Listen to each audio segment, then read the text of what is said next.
What's up, Reverend?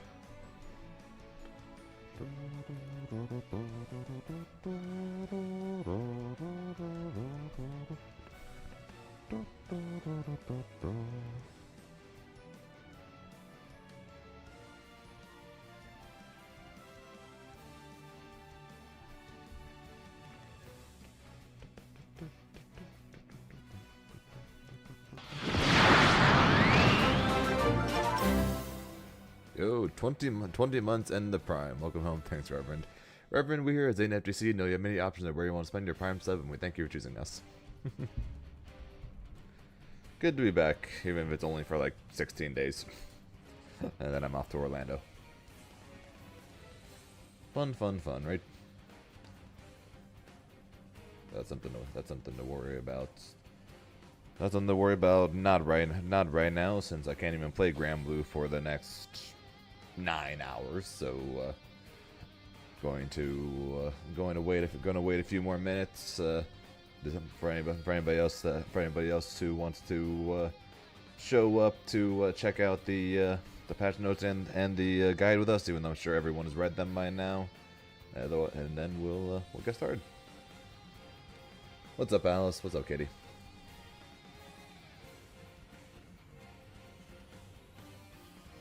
So we'll wait a few more minutes, and then we'll get started.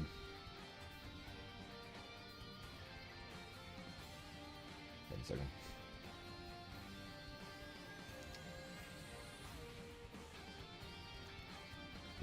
Thanks.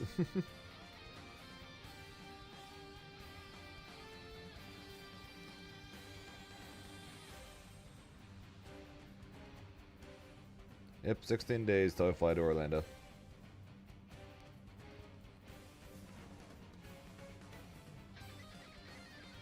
And sorry for the battery reaction analysis. It still hurts a little, especially knowing what's in the patch notes.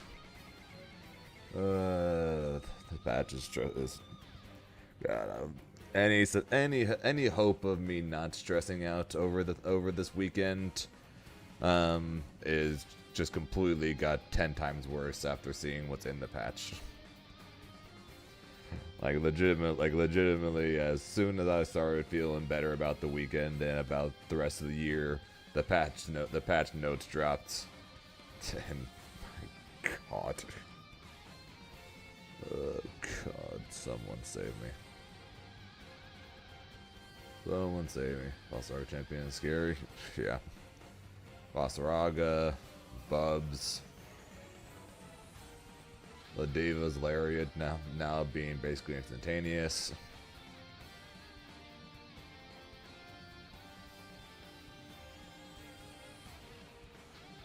It's just like, why? But we'll get to there. You guys want to start with the patch notes or with the galleon guide? I got both pulled up.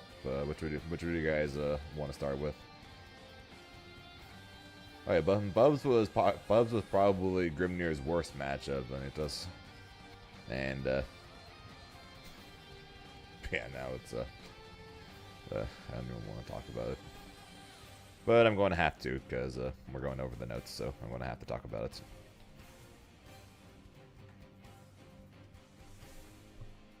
Yeah. So what would you guys want to start with?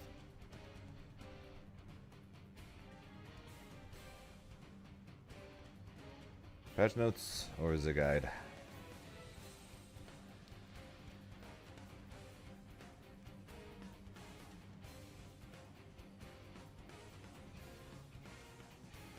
And also, Reverend, which top 8 were you not disappointed about compared to the rest? I didn't get a chance to I didn't really get a chance to watch any of the top 8s. Dragon Ball Top 24 was going on at the same time as Guilty Gears. Dragon Ball Top 8 was going on at the same time as Fatal Furies. Grand Blue Top 8 was going on at the same time as Tekken. And then I went and got food, so I missed Street Fighters. So I legitimately was not able to watch any Top 8 of Sunday. Bruz the James, thanks for the follow, appreciate it. Fatal Fury, Goichi do be insane. Okay, okay. Since you're the first one to say something lost, we'll start with the patch notes. We'll keep the music going.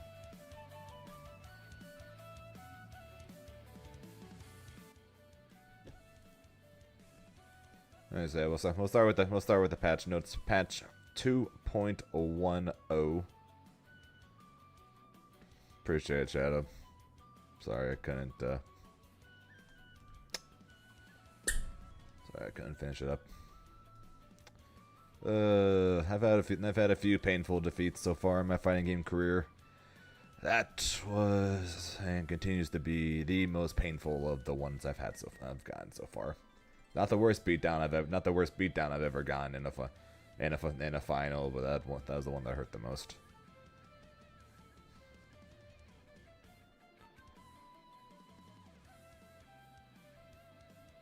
True, and now both Fenrich and Goichi are both in the SNK finals for Fatal Fury. Sounds good. Sounds good, Kitty. Good luck with work. We'll be here going over Galleon and the changes to 8 freaking characters in the entire goddamn roster. two patches in a row where they're just omega buffing some of the characters and then nerfing only a few of the top characters, but we'll get to that in a second. So anyways, Galleon's being added. Galleon's getting her own avatar. Shocker.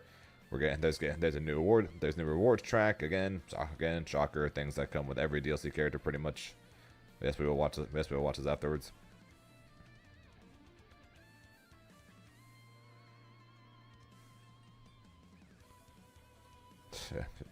Oh, did he? Okay, like I said, we'll get there. Quick menu has been added, so players can now swap between main menu and quick menu. Players can add their favorite game modes to the quick menu. So basically now you're able to basically make your own main menu, while also being able to put whatever you want as the front screen that's from your journal. Which is pretty freaking cool. So normally there's like 10 things here. You can literally just put it as whatever things you want. So that's really cool.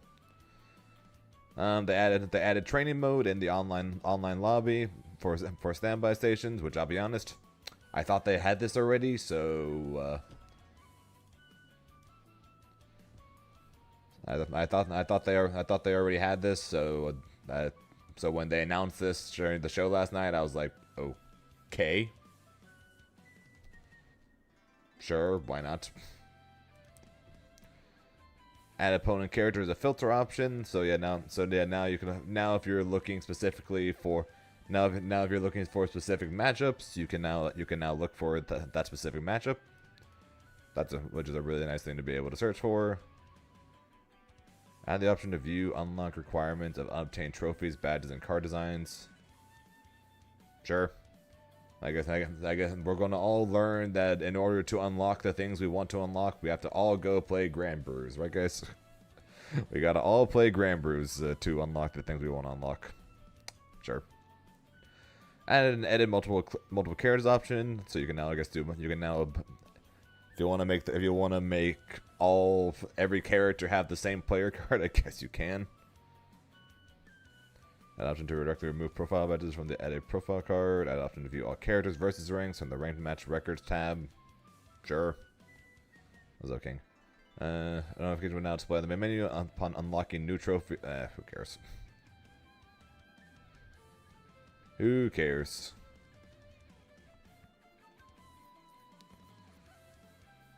Thank you for matches. Okay. Still weird that they only now put that as a thing, but sure. Character colors. Galleon gets 5 through 11. Character color number 22 for 5 characters originally obtained from Battle Pass round 3. So you can basically just like how the last patch they added the skins and weapons and things from character passes 1 and 2. Now they got the ones for Battle Pass 3. I don't remember which pass had the one with the Grimnir weapon. Whenever that happens, I'll probably buy it. Until then, whatever. Weapon skins, galleon gets their weapon skins 2 through 9. Weapon skin number 10 for 4 characters, original 10 from Battle Pass 3, so same thing for the weapons from Battle Pass 3. Basically everything from Battle Pass 3 is just now available to get. Character registration, same thing, galleon, Battle Pass. All the characters, Daikoku Fuwa, whoever that is. And Battle Pass round 3, Battle Pass round 3.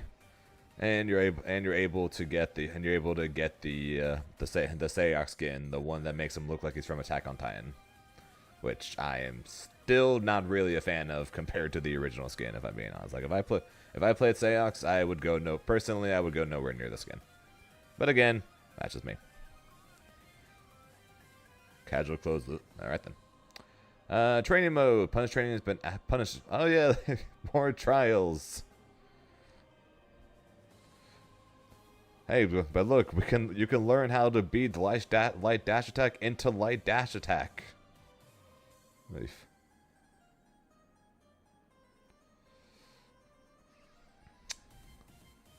Sure. Why not? Ranked matches, yeah, we're getting an entire ranked system rework where it's gonna be based entirely around LP rather than based on diamonds. Pretty cool. Hopefully it ends up being good. We'll see. Grand Blues. yeah, Grand Blues. Points have been added. Grand Brews. Players can unlock points. They unlock new rewards. Guess what? I'm pretty sure most of us who weren't playing Grand Brews before probably still aren't. And that's just how it is. How about some details? No. Maybe they'll put some stuff in the freaking Crane game, so we'll actually have reason to go there again. Fix an issue where problem message display. This is just bug fixes. Important player directly from the pro card will sometimes cause the game to come. Even the game was telling people, nope. If you report, you're going to be the one getting punished if you even consider reporting a player. Okay, that's kind of funny actually. I didn't know about that one. That's funny. There's an issue where Versus to purchase bonus serial code and the serial code screen would mistakenly display a 2B purchase. What the shit? There's some star character badges will be lost upon transfer. PlayStation 4 to PlayStation 5. Man, okay. There's in the free edition where players would be able to set DLC characters they didn't have to access as their star characters on their profile. Okay. There's an training where players couldn't access the combo practice menu while on standby for an online match when playing ranked for. Okay. What the fuck are these bugs? Fix an issue in the guest book and crew book where attempting to move the cursor from the comment section of the original post would forcibly move the cursor. It just made you stuck. Hey, look! Hey, guys, look! We're gonna use the crew guest book. Okay, guys, we now have to restart the game because we can no longer exit. We can no longer exit the guest book. We have to force quit the game. Okay. Fix an issue to start. Sure. In Shark to Glory, where repeatedly pushing the pause button would sometimes cause the pop-up message to display incorrectly. Okay. Honestly, these bug fixes are probably the most interesting thing to me of the entire patch notes so far. Fix an issue in Shark where enemy HP would sometimes increase if players restart anywhere other than at the beginning of a. Hey, hey guys, if you really wanted to make the game difficult on yourself, just restart anywhere that's not the beginning. Apparently. Oh man, I don't think I have enough lives to beat the final boss. Let's restart and try and do better. Oh yeah, by the way, we accidentally made it harder. Alrighty. Fix an issue in Grand Brews where some walls in Resident Evil final stage didn't have hurt boxes, causing the sword to not be able to hit them. Okay. Because in Grand Blue, we're using the staff on certain terrains and Resident Evil cause players to get stuck. Oh, I kind of wish I played Grand Brews now just to see this happen. Odds are I am not playing Grand Brews ever. But I kind of wish I did just to see people get stuck if they use the staff. Fix the issue where the online lobby theater screen was clipped on the right hand side. Sure. Within the island lobby, some standby stations were slightly out of line from the rest. Okay. Curious what that looked like. Fixed an issue in the online lobby where the Yukichi avatar would play sounds at close range volume even when at a long distance. You're just standing in the middle of nowhere. Where is that music coming from? Fix an issue on the save replays and replay board tabs where inputting certain buttons and then switching tabs would cause the game to become unresponsive. Who figures this shit out? Inputting certain buttons. Who the hell figures this out? Oh yeah, if you press these 5 buttons in this specific combination, you can cause the game to crash. Or cause the game to freeze. Who figures this shit out? Steam only, Japanese only. Fixed an issue on the Save Replays tab. We're attempting to rename a replay using hiragana, katakana, or full width alphanumeric characters would cause it to fail. RIP Japan, I guess. Fixed an issue in the Figure Studio where some frames obscure the mode settings display. Fixed an issue in the Figure Studio where some of Belly's weapons had different names from his weapon skins. Weird. Okay, sure. Well, apparently these are all things that existed, and apparently you're all being fixed. Sure. What's good, Squid? Okay. Now the moment you guys actually care about. Now that you humored me through the bug fixes. Battle changes. Time for me to start crying. And by me start crying, I mean, well, you guys know. I'm pretty sure the vast majority of you guys have already read these. Building upon Justin Main 2.0, primary goal is updates to further refine and balance the risk and reward aspects of gameplay. This might be the most bullshit thing ever. This legitimately might be the most bullshit thing ever. They have I don't see from any changes they've made in last patch or this patch that is improving the risk, that is basically improving the risk reward of doing moves. I don't get it. Anyways, ignoring that. Multi-normals. Multi-normal attacks execute immediately before the combo limit is reached no longer trigger combo limits. So if you have a multi-hitting move, the combo or the second hit won't just randomly drop or won't automatically force the combo limit to be hit with no other option besides it. Jumping attacks. Jumping attacks performed during the... And here it is. So, for those of you guys who haven't read the patch, Grimnir has no changes. Okay, there's only 8 character changes. So Grimnir has no changes, right? But Beatrix and Versusia do. So, oh my god, Grimnir's going to be top 1. Undisputed is going to be so broken. No, fuzzies are gone.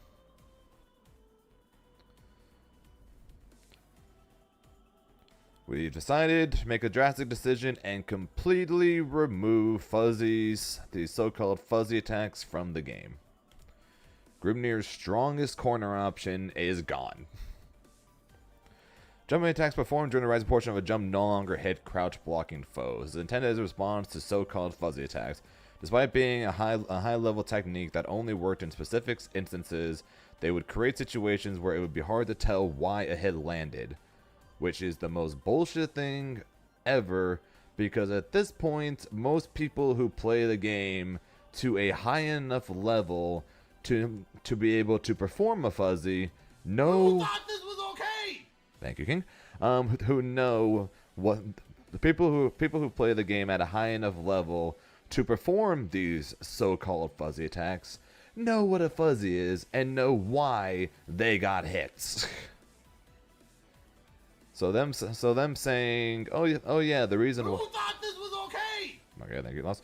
So them saying, oh yeah, we're removing it because even though it's very specific situations where this can happen, people just don't know why they're getting hits. Top of this, the payoff greatly differed from character to character. It did not. Okay, this is a lie. This is a straight lie. Zeta would do the same combo on everybody. Grimnir will do the same combo on everybody. the only thing that changes from this is or that greatly differs from this is if Grimnir can spend 50% to hit someone with the overhead without seals, and we either Honore or thank you thank you King, or Beelzebub can hit fuzzies on the really tall characters. Who thought this was okay? It's gonna be a lot of who thought this was okay today, isn't there? Or Cag, sorry, I forgot about Cag. Yes, Cag can also only do it on really tall characters. So that's the greatly differed payoff thing. Is not because oh yeah, the damage that people get from fuzzies on tall characters is much different than the others. No, it's literally just only on the tallest characters can characters like Cag, Honore, and Bubs do fuzzies, and Grimnir can do his sealless fuzzy for 50%. That's the only difference there. That's the payoff greatly differed. And because of all this, they just straight up said, nope, we're getting rid of all that. Also, hey Chris, how's it going?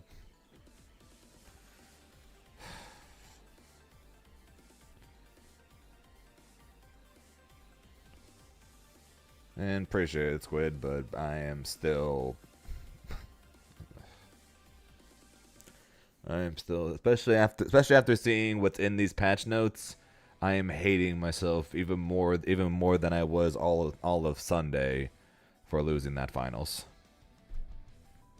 I am literally hating myself even more than I was hating myself Sunday after reading these. We've been making adjustments over time to try and mitigate their effect on gameplay, but we finally made the drastic decision to completely remove them from the game. The only things that ignore this is Fairy can still do her instant overhead mix with GG, and Zeta no. So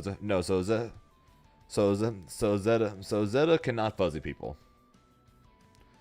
Zeta cannot fuzzy people. The only thing that's changed, the only thing that's unchanged for Zeta is that Zeta's normals that she does after a JU will still hit. And the reason they had to do this is because if you remember Zeta's combos on crouching enemies, Zeta can do either light or medium parry into the knee that she then has to immediately cancel into JU into something else afterwards, like into a JU or a medium, and the character is still rising during the JU animation and the knee upwards. So because of that, they needed to make it where when Zeta does her follow up after the JU, that the kick that she can do afterwards, so like if she does JU or JU into medium or whatever, the medium will still hit because the game will see her as still rising into the air. So if they didn't leave that the same, then who thought this was okay? Thank you, Lots. So if they did that, then after she did a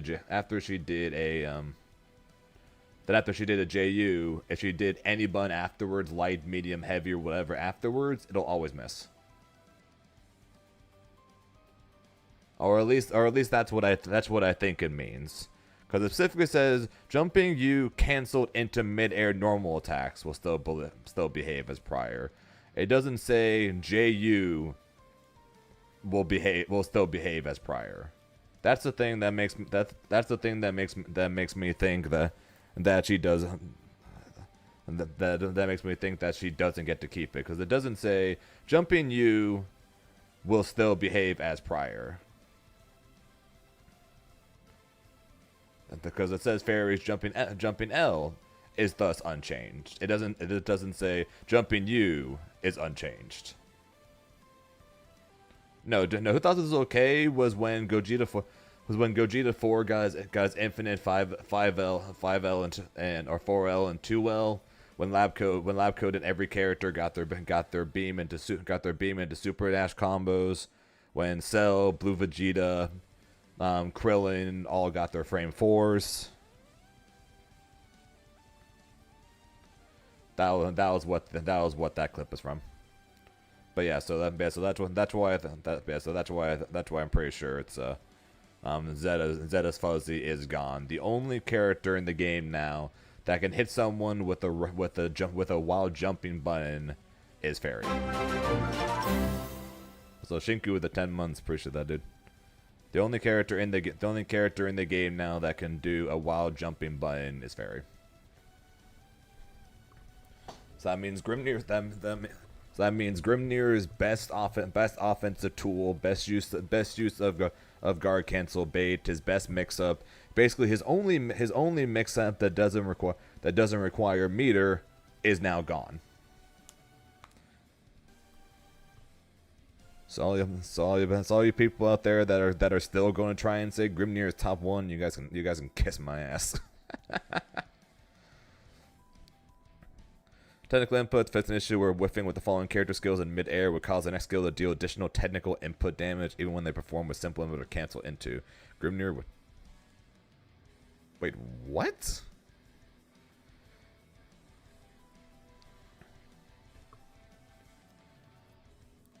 Percival. Who else? The character that was literally, in my opinion, right behind Grimnir got nothing nerfed from him. Fix an issue where whiffing with the following character skills in midair would cause the next skill to deal additional technical input damage, even when performed with simple inputs or cancel into. Grimnir, Windcrest, Cagman, Spare Body, Seance, Gate of Demons, Ladiva, Leg Drop of Adoration. Wait, what?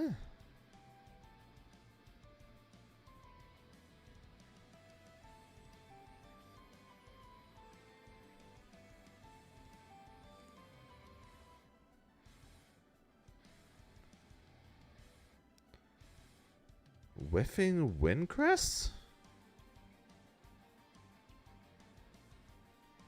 Who thought this was okay? Whiffing Windcrest?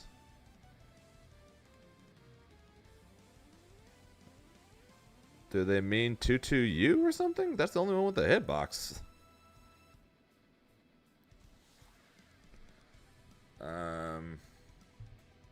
Okay. I don't fully understand that one, but okay. Anyways, like I said, that is the only nerf to Grimnir technically, meaning the character is far from dead. And the character is still strong. The character still has really good throw baits with seals. The character still does a lot of damage. The character still builds a ton of meter. That being said, his basically the strongest thing about him is now gone. Or the strongest thing about his Oki is gone, I should say. If you want to say seals or tornadoes, the strongest thing, that's fine. So now the strongest thing about his offense being his Oki is now fucked. Anyways, time for the characters who got actual changes. Ladiva. Adjustments have been made to Ladiva's throw-based skills and skills tied to her neutral game. Despite being a grapple character, her primary combos often relied on strike-based attacks. No shit. Strike throw. It's a literal... She is a grappler. Of course it's fucking strike throw. What the hell?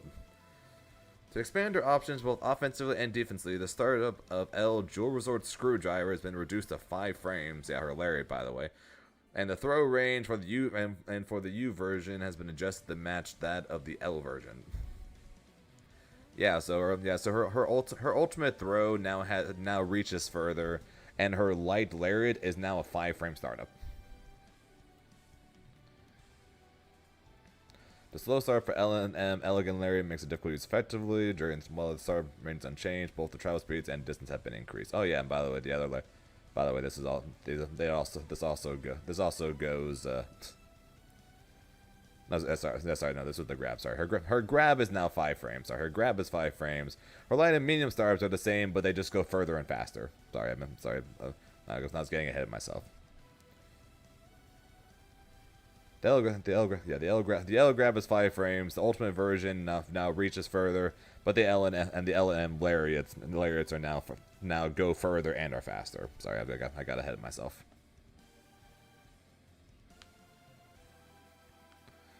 At least the Steel's not having Cack Trap type cooldown is not there. Again, I'd rather them have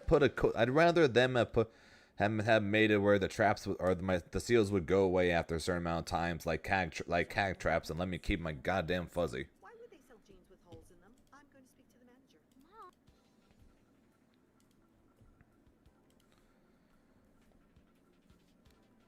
This adjustment makes it easier for her to counter backsteps and dodge, allowing her to more effectively restrict her opponent's movement options. Yeah, just for the record, if you were dodging her light or medium lariats anyways, you were already getting punished.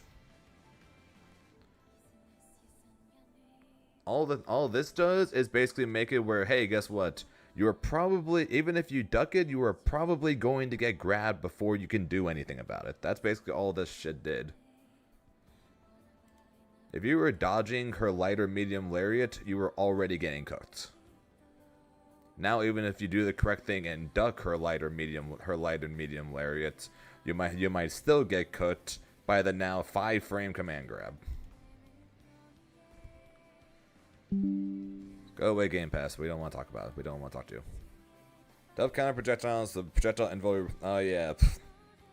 Hey guys, for those of you guys who haven't read the patch notes yet, guess what frame her heavy headbutt is invul now to projectiles? On top of the fact that she now gains more meter when she headbutts the lariats. Guess what? Those of you guys who haven't read this freaking patch, guess what frame her goddamn lariat is? Yes, it's frame freaking 1. Her heavy goddamn headbutt is projectile invul from 1 to 20.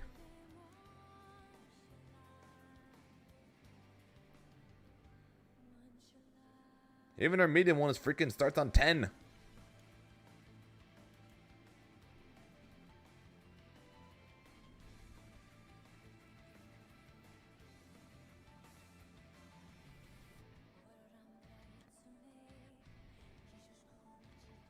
I want to follow up. I still don't care.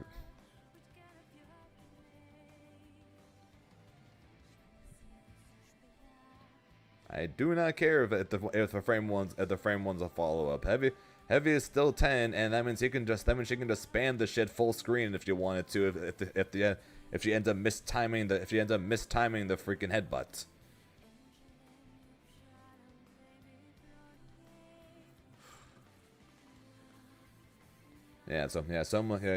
So much for changing the risk reward of moves, huh?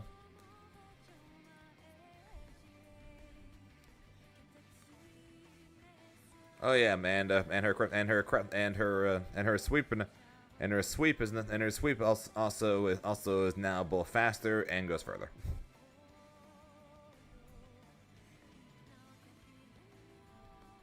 Travel distance has increased very slightly.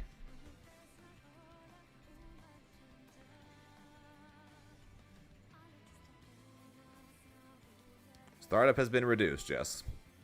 Startup has been reduced. The diva comes to a stop more quickly, and because it comes to a stop more quickly, travel distance is now a little bit further. So now startup is faster and it goes further. Also awful with the 3 months. Tapping in for the 5th time, they have tried balancing Grimnir's risk reward show. This time they got it right, guys. They didn't change his freaking risk reward. This shit is pure bullshit. They changed nothing about Grimnir's risk reward.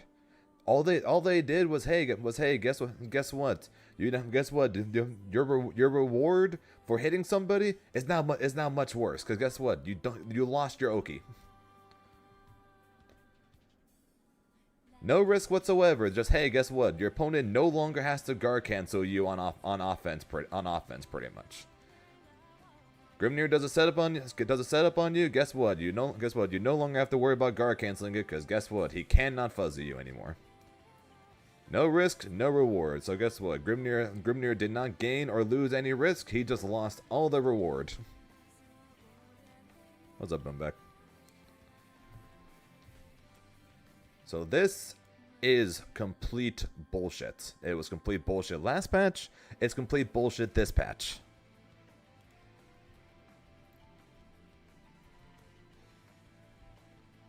Dash heavy and counter hit window for follow attacks have been extended. Light command grab is now who's my character? Grimnir.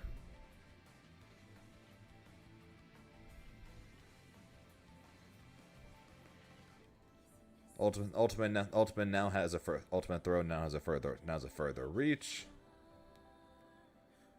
Damage buff to end. With your brief and thrown by a hit will end the damage buff. I didn't even realize she even had a damage buff. She can now throw midair. The light and version can now throw midair blocking foes. Yep, fuzzies are gone. Yep, this is the patch that is literally happening right after Combo Breaker, and is going to be taking place mere 3 weeks or less than 3 weeks before CEO. For throw range for the other one has been extended. Ultimate headbutts. So basically every headbutts the all versions except for the ultimate version, because the ultimate version is a DP. If you headbutt a projectile, you now gain more meter, as well as both the medium and heavy versions become invul much quicker. Ultimate headbutt is now blockable, but if blocked, it is safe.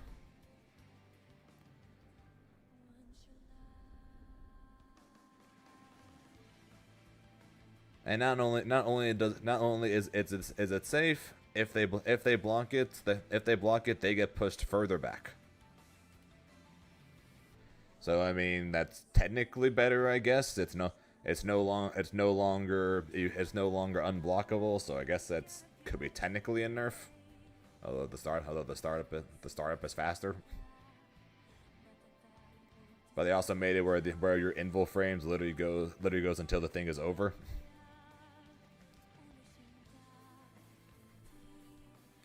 Does you headbutt have slowdown? I can react to real 16 frames. It's the same. Basically, you're going to have to try to react to the blue flash immediately. Simple as that. You see blue flash, spot dodge immediately. What's up, D-Legend? Light lariat is faster and goes further. Medium lariat goes faster and goes further. You lariat hits higher. Great. The volley slam, all version now receives a damage buff from work the crowd. Damage increases by 5.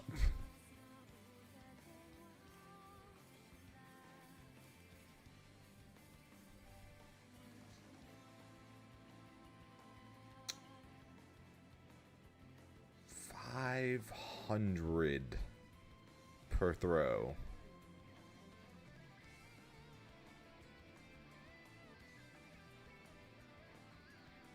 $500 per throw, more damage. Christ. And also easier to confirm U from H. Maximum love bomb throw range has been extended. Oh yeah, great. Super grab reaches further.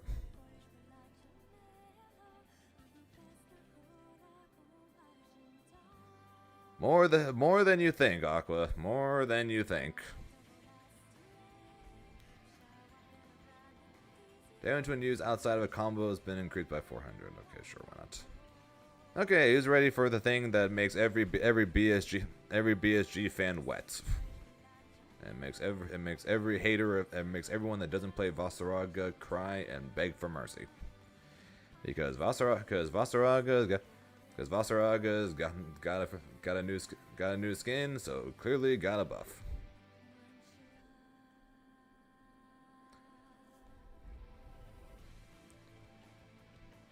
I think we found that one funny. Vasaraga's change is mainly centered around Soulforge's role in his neutral game. Until now, it has been a single-use buff. No. What Valsaraga's Soul Charge has been a single-use buff that you then proceed to immediately set another one. I will not be hearing that this shit is single-use only. Since this change makes it easier to maintain Soul Forge, as such, we have changed it to operate on a gauge-based system so it can be utilized more effectively. You're now activated. It now just sits as a full bar. Then once you use it, it just starts draining starts draining instead. So the change makes it easier to maintain Soul Forge's buff, and also lets Valsaraga reapply Soul Forge while still under its armor effect. We've shortened its hitbox in the interest of balance. Balance. The change makes it so absorbing long-range pokes no longer cause the opponent to get hit, avoiding creating a lopsided pressure situation. Right. We've given also to give also Muggle buffs to its normal attacks. Let's buff the normal attacks of this giant ass ranged character. Man, it worked so well with Fairy. Let's do it again with Voss. Far Standing Medium now travels forward on activation, improving its mid-range threat range. The balances, we've also reduced its active frames and increased its recovery. Okay. In order to improve the ability of players to capitalize on close standing H, its hit stun on counter hit has been increased by. Okay, you can now do close H, counter hit into close H. Sure.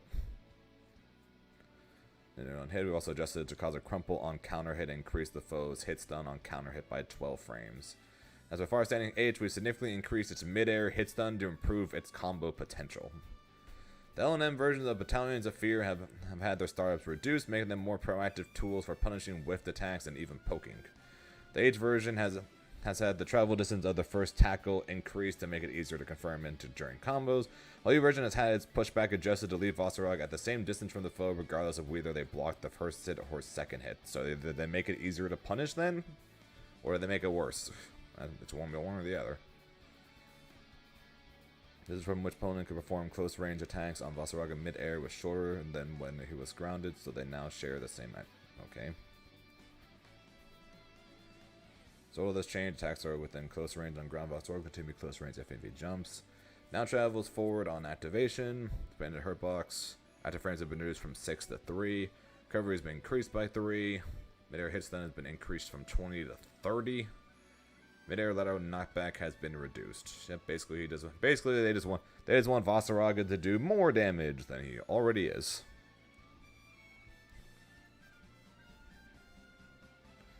The charge. Yeah, I'm not exactly worried about the charge. I'm not exactly worried about the charge swings from him. I'm kind of worried about everything else. There's an increase for close H. There's another increase for close H charged. Recovery has been reduced by 7 frames, changing frame advantage from -15 to -8 from far standing heavy, while increasing mid-air hit stun by 36 frames and making it where they're closer. What the fuck, dude? Mid-air hit stun from the heavy is a full second? That's Dragon Ball levels of hit stun. What the shit, dude? Some assists in Dragon Ball don't even last that long. And we literally go grab cups of water during the after a assist hit somebody. What the fuck? And that's just going to be a part of his regular combos now off of a heavy. Dashing heavy, launch high has been increased. Why? What's the point? Does this matter? Not really, but what's the point? He already freaking gets combos from this. They just wanted him to do dash heavy into far heavy or something, so they can and then into another far heavy or some shit. And make it then with how far that shit goes. They're making it -8. They're making it only -8 on how far that shit goes. Lord. What the shit? Hip Soldiers already has been shortened. Again, who cares? Soul Gauge. Soul Forge will not stay active as long as they are still gauged. Using a skill that gains armor with Soul Forge will cause the gauge to begin depleting. Following actions cause the gauge to deplete by an additional 20%. Any action that gains armor from Soul Port absorbing a hit. Armor properties only last up to 2 hits maximum as before. Yes, there is Vein buffs. Yeah, they saw Voss taking over in Evo Japan and said, we want more of this, so we're gonna buff Voss. Light Lariat is now a 16 frame startup. Medium Lariat, 22 frame startup. Travel speed and distance have been increased for the initial tackle. Hey, guess what? You know how this move basically never missed? Well, guess what? It's for sure never gonna miss now!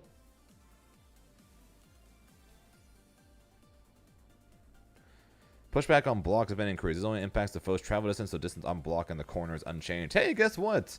Then guess what? If they block it, yeah, you're not. Yeah, guess what? You pretty much weren't punished them before, but guess what? You sure as hell not doing it now. Pushback when blocking the second. Who thought this was okay? Thank you, King. Pushback when blocking the second has been reduced when the first hit whiffs. Okay, so maybe I'll be able to actually punish Vasaraga blocking this for once in my life. And Rampage startup freaking is 14 instead of 15. Yippee. Sweeping Slash. Recovery has been reduced by 4 frames, changing frame advantage from -10 to -6. Why? What's up, sheep? Why? What's the point? Oh no, it's been reduced changes tend to make it easier to follow up mid-air hits. What's the point of making all of his giant ass swing follow-ups give him a lot faster recovery? What's the freaking point? Let's make it where this giant ass character. Let's basically make this giant ass character zone with his normals pretty much, and make people scared to go near him because he's got a jump scare lariat, an EX lariat that can combo and that is basically unpunishable on block. That apparently now has a full second of hit stun if hit someone in the air with it. Seriously, why are they making Voss freaking fairy in his own right?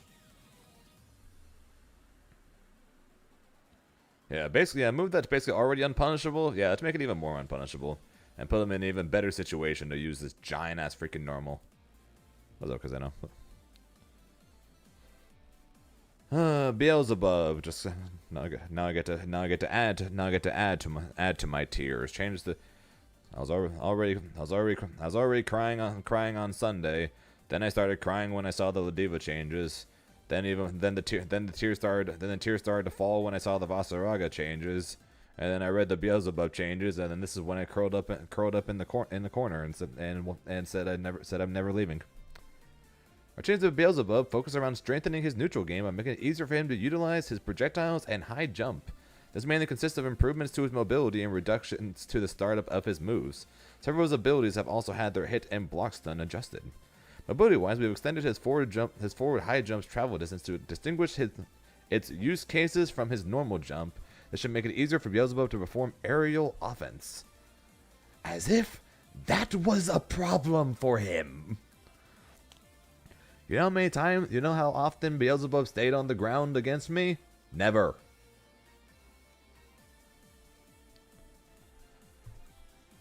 And Black Flies had a slow startup and travel speed and was often stuffed outright by foes' attacks before it could come out. Yeah, maybe if your character had a DP. If your character didn't, now you just waited. So we've improved it in both respects. Additionally, we've reduced the time it takes to charge the charge versions. Furthermore, all versions of Karma have had their frame data adjusted. Until now, it has been difficult to judge Karma's frame advantage because of its variability at different distances. But we've standardized the numbers on hit and block to be the same at every distance. Particular note is the L version. With its reduced startup, it can now be incorporated into combos in certain situations.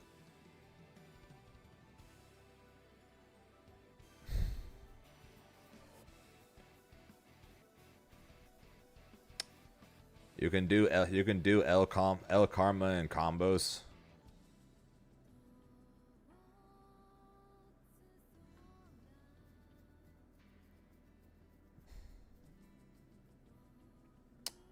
Okay. Finally, we've expanded Unisonic's follow-up possibilities on hit and counter hit, allowing for combos even at mid-screen. Yeah, high jump. Jump height has been reduced. Yeah, his high jump and forward high, or his high jump is now Charlotta, and his forward high jump is basically now. I think he now has like the first. I think he now like his forward high jump is now basically the same amount of distance that Grimnir travels, but at Charlotta speed.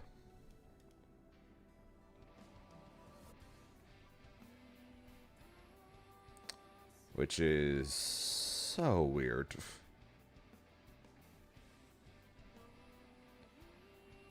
Light charge, Star is now is 26. And projectile speed and Blackfly's projectile speed has been increased to an issue where multi-projectiles pass through after clashing. Even if Blackfly still has hits remain, Blackfly now stays in place after a clash until hitbox returns. Yeah, so basically now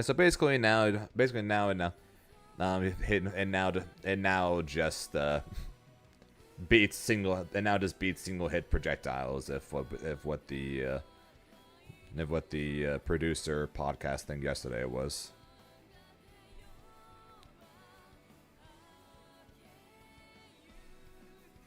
Kind of my points good. Sorry, but so now his charge medium projectile is now starts 7 frames faster. Both startup adjustment total frames have been changed from 7 to 56. Hits and blocks then have been adjusted. Frame rate on block is unchanged. Okay, I'm pretty sure it was already plus if you charged it. Oh, never mind, that was charged. Okay, never mind. That one's uncharged. Frame squad to charge have been reduced by 18.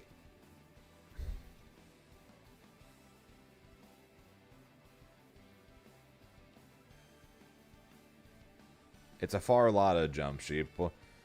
Both his high jump and his dash high jump both have Charlotta speed. Basically, think probably Grimnir distance with the full floats, but put it on Charlotta speed, and that's more than likely what his jump now is.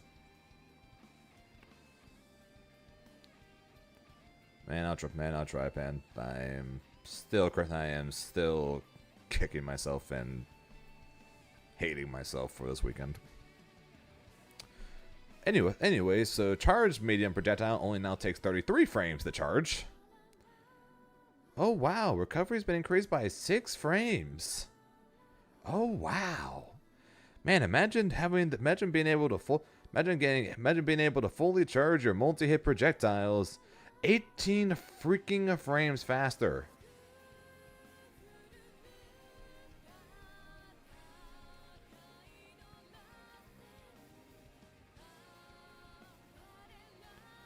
Sure, it can make it easier to dodge if you're not going to just sit there and wait for him to eventually throw it.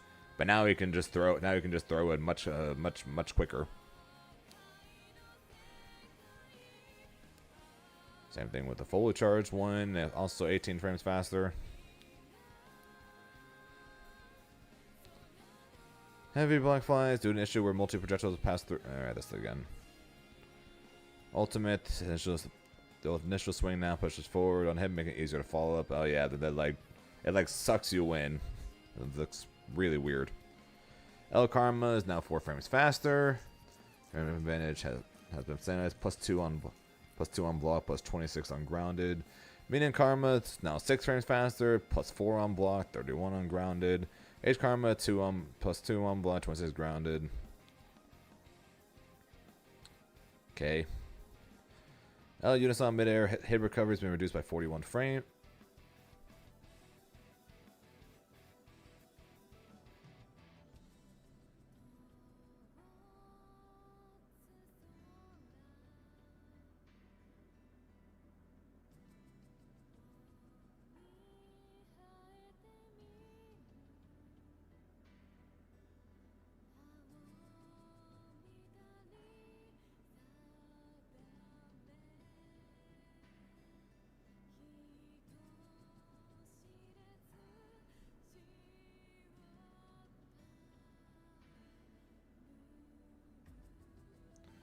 That's a change. Who thought this was okay? That's a change the show where you air tech and it leaves you closer to him for better Oki.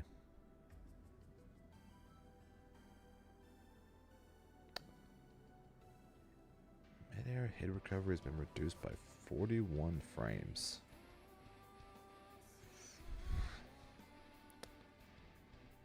Yeah, so,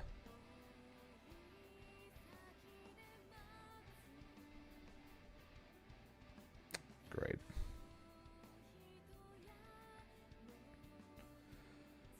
One aspect of Nier's gameplay is that if death disappears after Nier performs a combo that consumes less redemption stacks, sometimes required before death can be resummoned. Yeah, you guys did that. Our balance changes for Nier this patch focus around improving the rate at which she recovers love's redemption stacks. The recovery speed of love's redemption gauge now speeds up after a fixed amount of time passes. We've also added several new methods to recover gauge while standing U and jumping U without death now recovering the same amount of gauge on block as on hit. The concept for these buffs, we reduce death's travel distance on whiff during H ominous turns. Imagine making death come back faster to try to help Nier be a character again, but then say, "Nah, we got to nerf her too." We're in the balance on M Unisonic. Yes, M Unisonic now also can give mid-screen combos. Trust me, I am long past hating every second of reading Beelzebub nerfs, Beelzebub buffs, knowing the fact that he's already Grimm's worst matchup, and now he got buffs to basically everything, and one of the only things Grimnir had over him is now gone. And even then, actually, Grimnir didn't even have it over him because Beelzebub could fuzzy Grimnir. So Grimnir legitimately lost one of the only options he had against Bubs.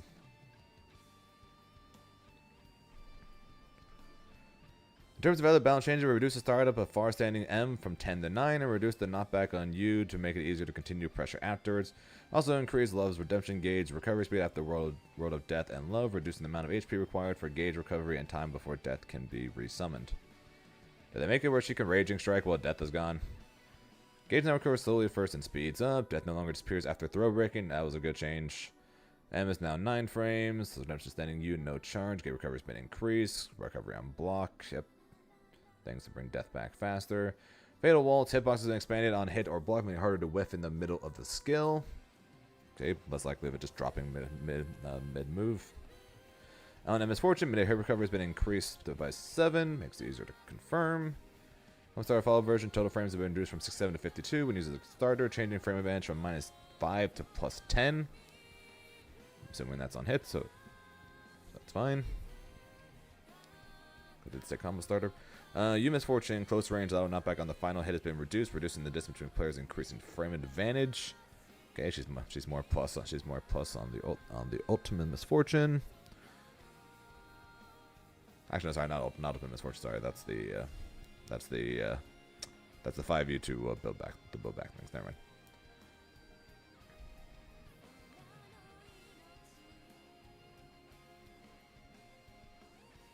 Actually, no, never mind. No, it isn't. It is what I thought it was. Never mind. Sorry, it is what I thought it was. On his turn, death travel distance has been reduced when whiffing. Comes up after the 4th active frame, reducing travel distance. That is a lot. That is a lot of reduced travel distance. L Death Reverse, combo starter has been reduced by 1 frame. Whatever the hell that says. Screen darkens 2 frames earlier, changing first active frame from 16 to 14. World Death and Love. Nope, she still cannot Raging Strike while death is gone.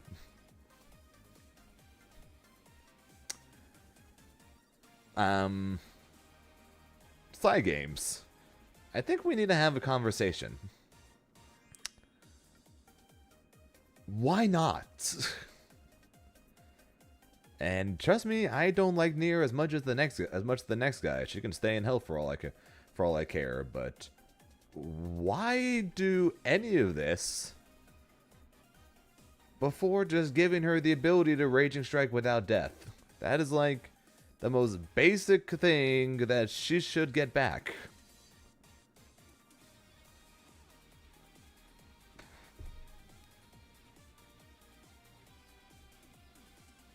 I'm not saying the buffs aren't good for her. They definitely are. It's just... Why?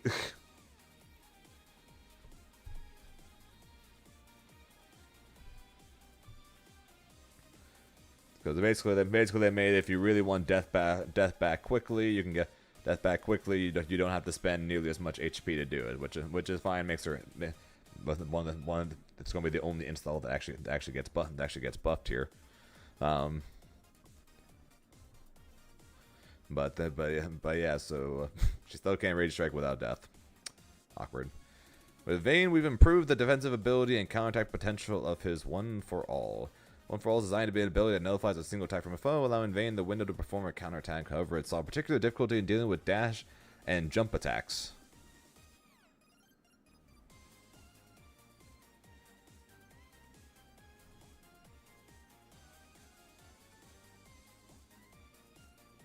No.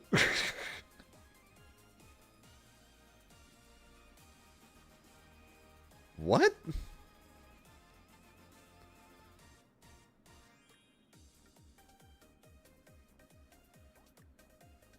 The shield's problem was dashing attacks?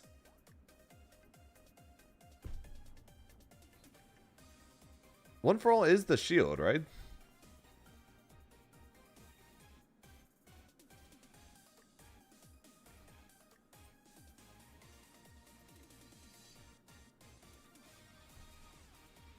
So that'll be 6. Really? 6XL beats the shield? Ah, okay, that's fine then. I was confused. I was just like, wait, how the hell is this? Like it blocks 6XL. How the hell is dash attacks the problem? Ah, okay then. Okay, that's fine then. I actually didn't know that. I always whenever I just tried the dash attack, the shield blocked it and I got poked and I got poked by something. Okay, well, yeah, that's fine then. I thought it already did that. That's why I was confused. So that's why that phase. That's why I was confused. Breakthrough is a counterattack move with super armor properties, but since super armor disappeared when Vayne started the attack animation, it would often get interrupted. Oh yeah, it's 5. Oh yeah, it's 5U is now armored until swing is done. That's fine. And he gets a combo on counter. Addition to extending the ground version of area destruction's forward hitbox to improve Vayne's reach. Does he really need more reach? Also adjusted the mid-air version to be a 2-hit move. This should make it easier to hit confirm and follow up into a combo with moves such as jumping U. Sarve has been reduced and damage increased. Okay, don't think he needs more damage on attacks that want people in the air, but sure. Circle to follow up H arm destruction after successful hit, so we've reduced its lateral knockback on hit to make it easier to connect into close standing medium. Then new versions of Wild Beats have had the travel distance increased to improve Vayne's reach. Note that as a result, this has to be made them more easily punishable on block. Mid-air counter now plays counter animation. Can now be cancelled during the onward swing on hit. So you can now cancel it into the air. Breakthrough. Damage has been increased by 500. Armor now remains until the end of the attack. Grounded hits now cause ground bounce are now recoverable. Wild Beat travel speed doesn't have been increased. Travel speed doesn't have been increased for a U version. Putback has been reduced. Hitting blow that only activates on hit has hitbox expanded. H armor destruction that knockback has been reduced. LM energy destruction forward hitbox has been expanded. Energy destruction now has a 2-hit hitbox. Mid-air damage has been increased. Increased by 300. Was it made earlier by 3 frames? Medium version 300 in 1 frame. H version 300 in 1 frame. U version 300, and that's it. Yeah, Vayne's just going to be slightly better at what he does, and is still going to struggle at everything else. So I think the changes for Vayne is probably going to be the least affected of this entire patch, probably. Light version duration has been increased to 210, also 210, also 210. Counter-hittable window has been reduced by 18 frames, so you're not going to be able to counter-hit him for trying to set up the shield. Sure. That's what's been expanded. Sure. Okay, I don't think this is changing shit, if I'm being honest. Outside of not being able to 6XL through his shield, which I didn't even realize was a thing. I don't think this is changing jack, so sorry Vayne players, all like 2 or 3 of you. Our changes to Beatrix focus around rebalancing the parts of her kit that offer too much reward. So by that you mean any hit?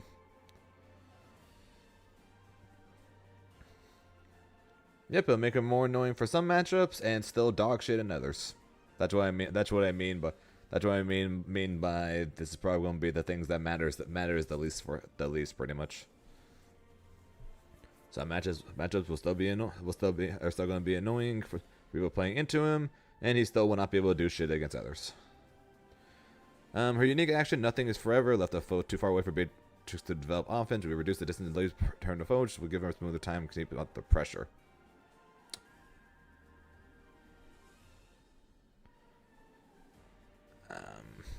Okay. After a light grab, or after the unique grab, keep them close, I guess. Weird. Reduce the hit stun on counter hit for L riding free, meaning it can no longer combo. Yo, Lord Killa with the raid of 52. Pretty sure that, man. All you people from the Killa raid, my apologies, but I am currently looking at the same thing you guys have already looked at. I think probably at least 2 or 3 times today, knowing Khalil. Hope your stream was good, man, and hope you got home safe. What's up, Bryce? Yep, going over the patch notes, I'm still crying about Sunday and crying about how my offense on Grimnir just got fucked. Also, the fact that Vasaraga was already an annoying matchup, and Beelzebub was already an impossible matchup, and now Vasaraga is probably just straight up a bad matchup, and Beelzebub now is an unwinnable matchup. So you know that too. You got 20 other setups, all of which that require meter. Also, Dirt with a 5 gifted, appreciate it. I got 20 other setups, but all of them require me to spend meter to do. So basically every single setup I got that doesn't involve meter are now all gone, and are basically worthless now. Don't cry, Zane. Nah. Well, there you were there. You saw I was.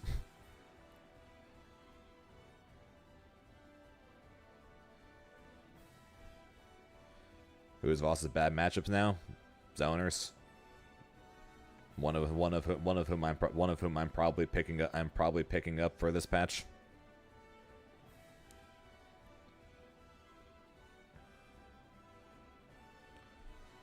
Well, when it comes to Grimnir,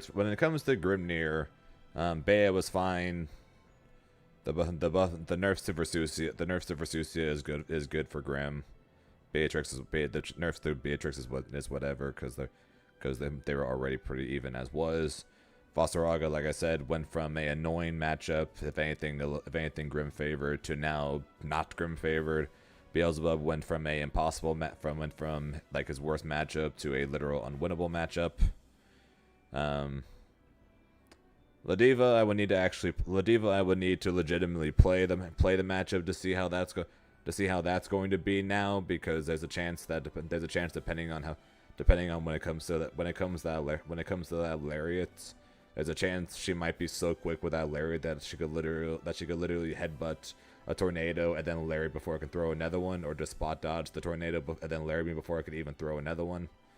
So there's a chance that is now a thing, but we need to actually test that once the patch actually comes out. What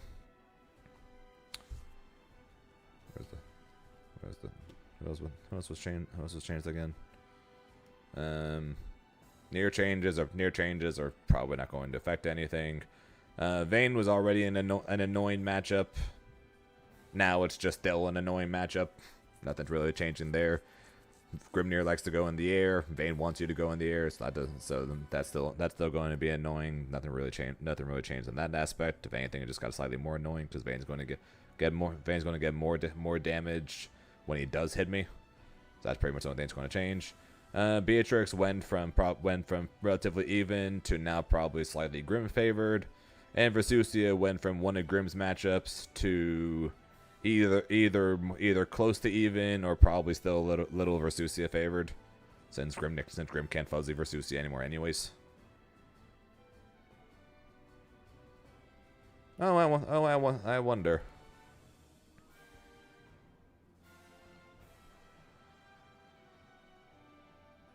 Yeah, Dur with the 5 gifted, and now I have to do a quick self promo, and then we'll get back to reading the notes. But I need to. Grim. I'm not saying Grim himself is cooked, obviously, because if Grim was cooked without a fuzzy, then Grim would hard lose to Kag, Charlotta, Narmaya, Anila, Anre, and any of the other characters I can't fuzzy. So it's not like Grimnir is cooked from just that change. He's still going to be good, but the fact that three annoying matchups and one of his worst matchups all got hella buffed isn't exactly great for him. Along with the fact that one of the main things he had over them, being the fuzzy, is now gone. And yeah, the fact that I basically just lost my main Oki tool also kind of sucks. So I'm definitely going to picking up another character. And I'm pretty sure I'm fairly sure I already know what the character that's going to be. So since odds are it is not Galleon. So I'm pretty sure I already know what the what character I'm going to be playing, or trying to play. That was my coach.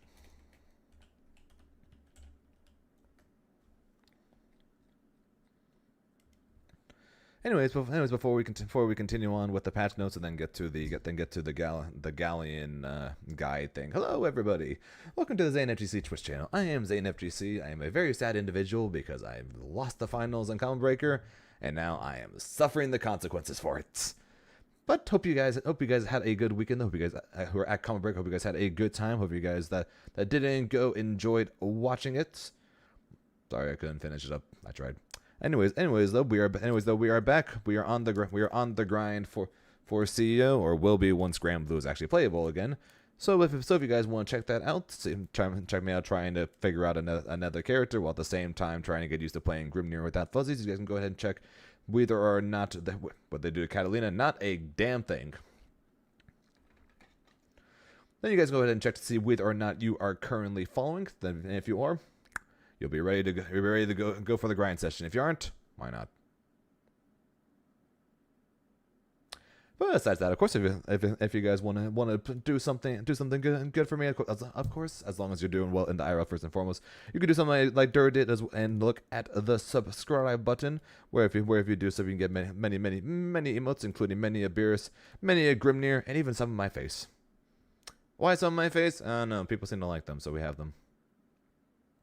But besides that, of course, I stream that. Besides that, I stream to both Twitch and YouTube at the same time. So go ahead and check out the YouTube channel as well. Besides that, if you guys want to know whenever hell I do decide to go live, even though I do tend to try to stick relatively close to a schedule, you guys can go ahead and join the Discord server, where the bot does tell you eventually when I do go live. Besides that, if you guys want to know what's going on with me outside of these streams, especially when I'm at tournaments, just like Common Breaker this weekend, you guys can go ahead and follow me over on Twitter. And if you guys want to get better at Dragon Ball for some reason, or if you guys want to get better at Grand Blue, be it trying out Grimnir, just learning the basics, or just trying to improve, finally hit that master rank, especially now that the LP changes are coming towards us. You guys go ahead and check out the Metafy, where I'm still the second cheapest coach on there, as well as the number 2 ranked coach on there as well. So you guys go ahead and check that out if you guys want to get into the Grand Blue or improve a Grand Blue, especially knowing the fact that we are getting a new character and a new patch, which we are looking at right now. So yeah, let's get back to seeing what the last of the changes are, and then we will go see what is going on with the Galleon.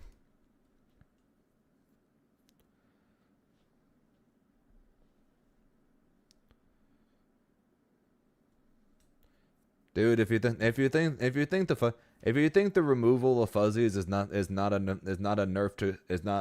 major nerf to Grimnir, I don't know what to tell you. I legitimately don't know. I legitimately don't know what to tell you if you think that Grimnir got no nerfs this patch, losing his strongest Oki tool.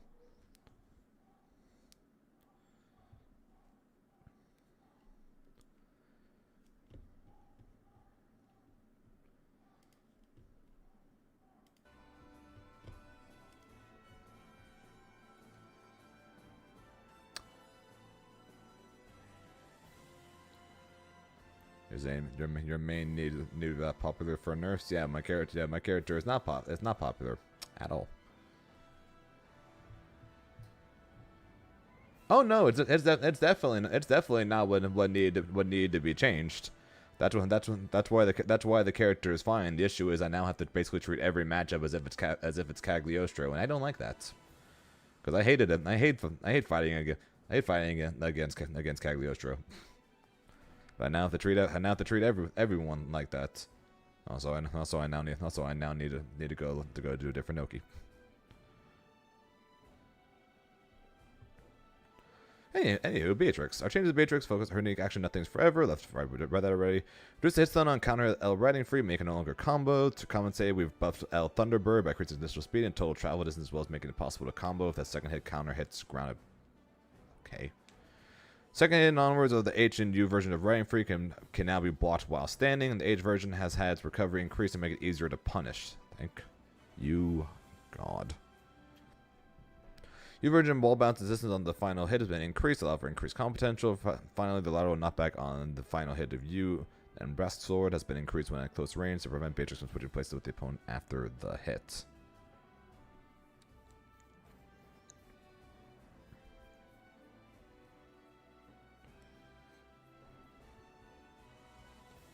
But yeah, yeah, Aaron, Grimnir is still fine. I'm still going to be playing him. It's not like I'm going to be running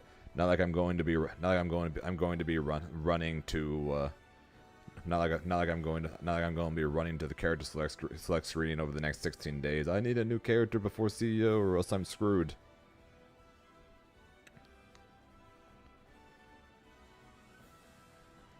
Although current plan is after CEO, though I'm probably going to I'm thinking about currently hard grinding Eustace.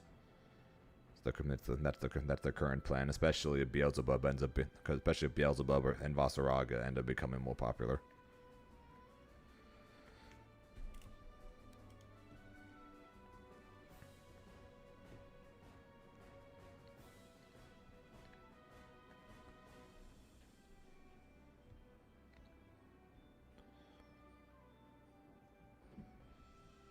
He at least he can do charge shot to deal with the arrows. And the orb can prevent him from constantly going into the sky. So it's not exactly going to be the strongest option against Bubs, but it's still a good option against Versusia, who's still going to be good. He's going to be a good option against Vasaraga and Ladiva, who both got a bunch of buffs. He does. I'm pretty sure he does well into 2B, which is still annoying. He can do Rad Race Sweep to wipe out Cag traps.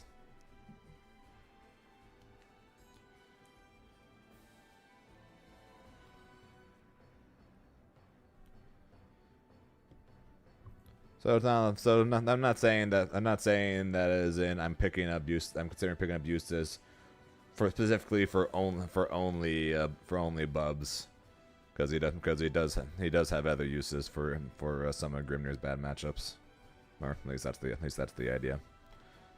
Siegfried too, beating Siegfried too, which is also nice.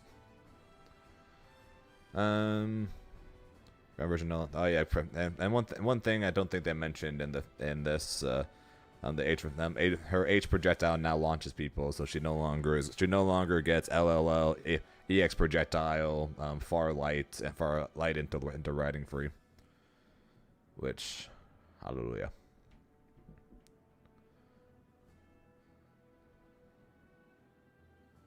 Any fun stories? Not at all. I'm not going to lie. This combo breaker for me was basically terrible when it comes to when it comes to the outside of competing stuff, because I literally spend my entire time competing. I lived basically on Saturday. I started at I think noon, and I went all the way, and I had 90 minutes between noon and 9:30 p.m. of non-tournament situations, like where I was in pools, or I was in Top Cut, or I was in whatever. Sunday I started at 11. And then I had no breaks at all until Grand Blue Top 8 was done. So Friday was legitimately the only day where I had any free time whatsoever.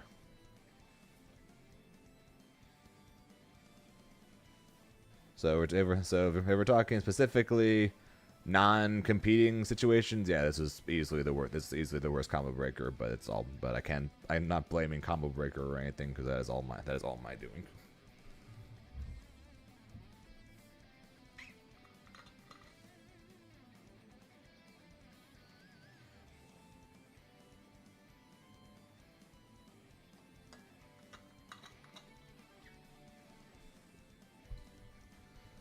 Yes, when Strive came out, I played it, and I messed around with combo training in Uni. That's all I did for Uni. But I played Strive for like 5-6 months. And yes, I did get to meet her, and I did beat up her boyfriend in game.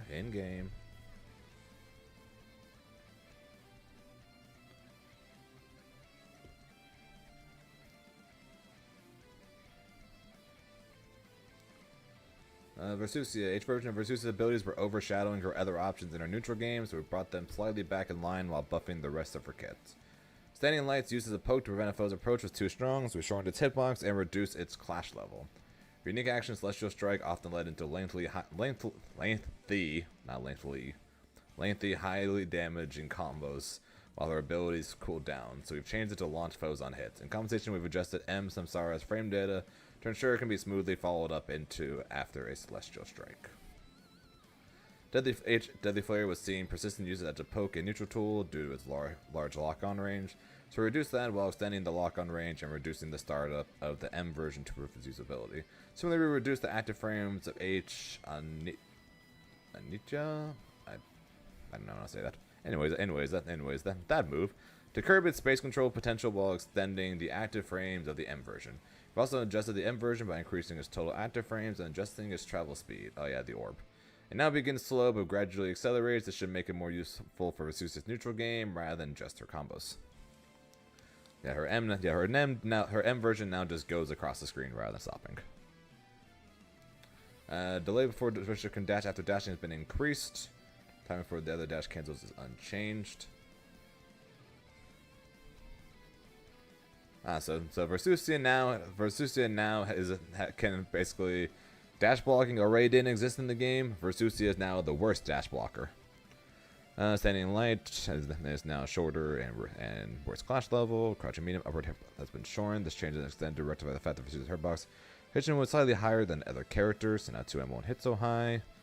Dash speed after 21st frame has been equalized. As a result, travel distance has been increased when executing dash L towards frames 21 to 23. Has been reduced when executing from frame 20. Alright, they made her 660 worse. That's funny. Dash M, dash speed after 21st frame has been equalized. Travel distance when executed from frame 1 R has been increased. Same thing with heavy. During medium, anti-air launch height has been reduced, while lateral knockback has been increased. This change is intended to make it easier to follow up with skills such as use Samsara. What's up, episode? Jumping H, lateral knockback has been increased. Celestial Strike ground. That's grounded hits now launch foes. Recovery has increased. Oh yeah, the high five you. Recovery is increased by 8 frames, changing frame advantage from +4 to -4. Fuck you, Versusia. Deadly Flare has been reduced from 29 to 25. Forward tracking range has been increased. That's fine because we can react. We can react to 25 frames. Can't really react to 18. Deadly Flare, forward tracking range has been reduced, so ship won't hit full screen now. H Nimbus, lateral knockback has been increased. Medium Sensara has been increased. Namsara has been increased by 4 frames. Alright, I'll get there in a second. Lateral knockback has been increased. We read that already. Mid-air hip recovery has been increased 30 to 35. Lateral knockback has been reduced. That word, projectile speed has been adjusted. Projectile starts slow and then rate speeds up. Add frames have been increased from 36 to 52. H version. Add frames have been reduced from 60 to 30. Damn. Yomotsu, projectile invincibility immediately after movement begins has been removed. Strike throw invincibility has not been changed. Cataclysm, projectile invincibility immediately after this move begins has been removed. Strike throw invincibility has now been changed. Fuck you, Versusia. You now can no longer just super. You can now just no longer just super and get full animation whenever the hell you goddamn please. She can no longer just super basically full screen whenever someone throws a projectile anymore. Good. It's one thing to do it and not get an animation, but she does it. It goes super far, and she gets an animation.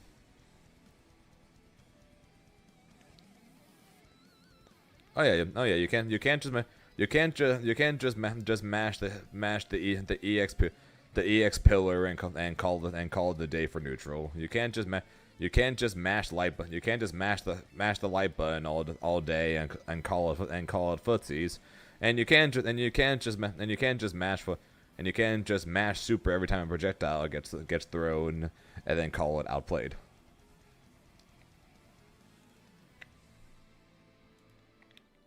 Yeah, because she was top one. Yeah, basically the way I put. Yeah, and you can't just mash 5U on every block string and say this is good and say this is how you do pressure. Basically, the way I described Versusia was if you're not relevant in the slightest in the game, pick up Versusia and you become relevant. If you're already relevant in the game, pick up Versusia and you become unstoppable.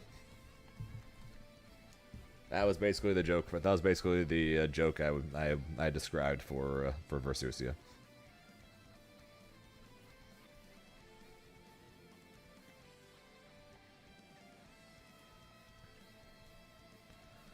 And then send off on it's literally just one thing.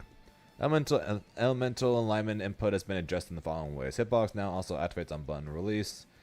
Can be used as a follow-up during hit stun with U into L, M, or H. Basically just a change. Basically just a change to him going into his elements. Galleon is later tonight.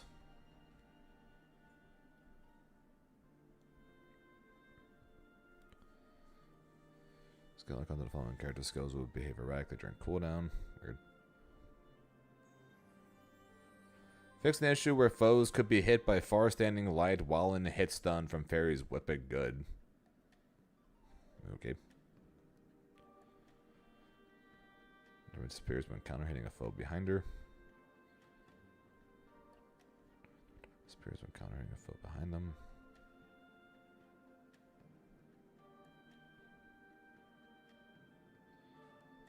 So it actually would not hit Zoe. Since you were pass through Beelzebub's MH and U by the classing in of Black Flies. Rebellious Yuvaso would deal 2 hits of chip damage on block. The second hit now deals 0 chip damage from 900 to 0. Okay. As a result, total chip damage has been reduced from 1800 to 1800. Wait. Aaron, what move is Vasago?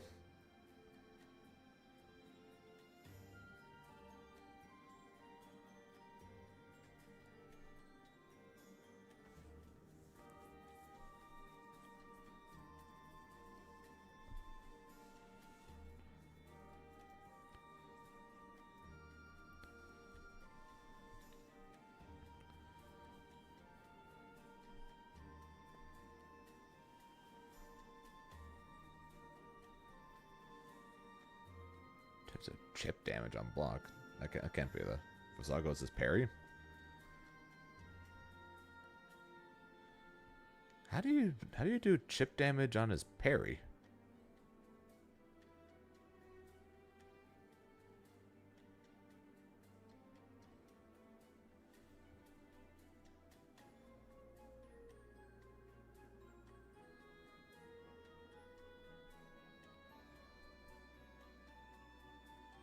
How do you do chip damage on his parry?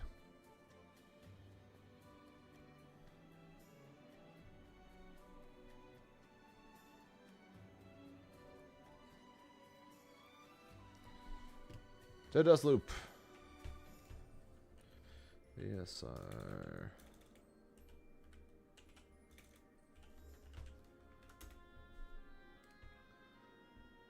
Dust loop, Belial. Skills.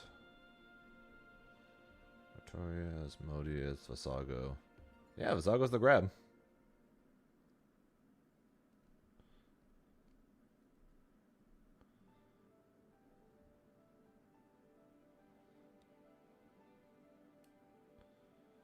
How do you do chip damage on the grab? Am I the only one confused by this?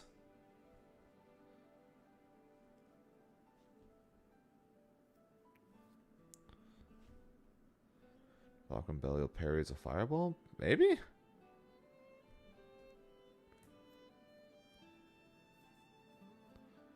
The parry stomp? Okay. Well, the parry stomp that blocked is probably so rare that probably don't have to worry about. Okay, but still interesting, I guess. Opposite to the start of a crouch and counter hit. Whatever that is. Always place 3 chain on screen. Now regardless of the damage is dealt. Grimnir's you void. Yeah. Say goodbye. Hey guys, say goodbye to Grimnir's permanent ultimate air orb attack. Say goodbye. Yeah, say goodbye to the infinites. Essentially, where the beam portion of Lucius' axiom would now explode after hitting it foe if it clashed with a projectile. And other mind bug fixes. Okay. Side Games really doesn't know how to make balance patches. Is all I'm getting from this. The last 2 balance patches is they omega buffs. They like straight up omega buff some characters, and then nerf a few of the top characters. And that's it. Oh yeah, man. Then they buff one character that needs a lot of buffs, but they don't buff him much.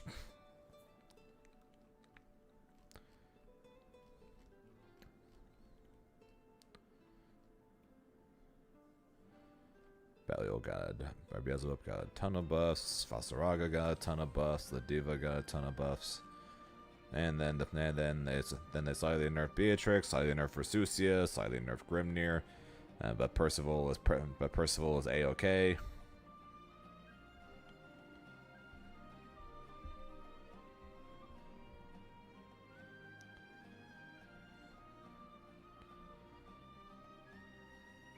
And maybe in 3 or 4 patches, Grimnir will finally be a bad character with how they keep nerfing him like 1 nerf at a time.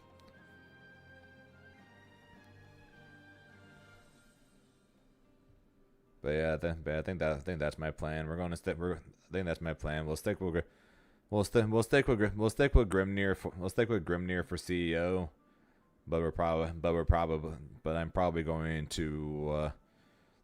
to try to hard grind out Eustace as a second character before Evo.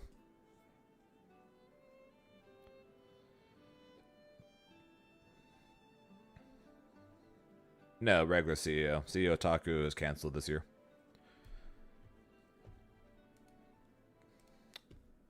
Anyways, galleon time.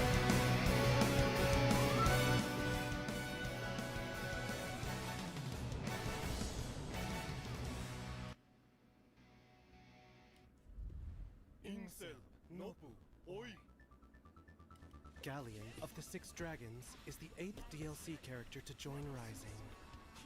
A monolithic grappler, she thrives from close to mid. I understand playing Galleon. Activating selection of forms. Her unique action Seism hits low, while her trap-like Probably hero not. brings terror from above. These tools allow I'm really not much of a grappler player. Seism. Galleon's unique action causes a minor tremor. Though it hits low, it deals no damage, and by charging it, the tremor will extend across the length of the screen. Yeah, I don't even know what to think of her. Landing Seism presents a chance for conversion, especially when cancelled from a normal. Take advantage. I of its really low don't hit even know property what to for a think tricky of her. offense, or catch It's distant like foes with its charged her grab is react. Proud trucking Texan. But when Okay, my apparently next this guy is season, a I was in Kansas proud City. trucking For Texan. me, the joint is everywhere I work. I can She's walk got in a anywhere, and every time I watch my plan. she's got a It's the reactable best time I grab, drive by far. a slow ground slam thing that can summon a rock. I think it'd be one thing if I think having the rock would be one thing if the character's grab wasn't Dash heavy is a reactable, quick attack, but followed by an instant advancing it's warp. definitely not. Alternatively, press back for a retreating It's warp definitely instead. not like a Ladiva On where you're hit, just the guessing. foe will fly into the air, What's up, coffee? allowing for a conversion.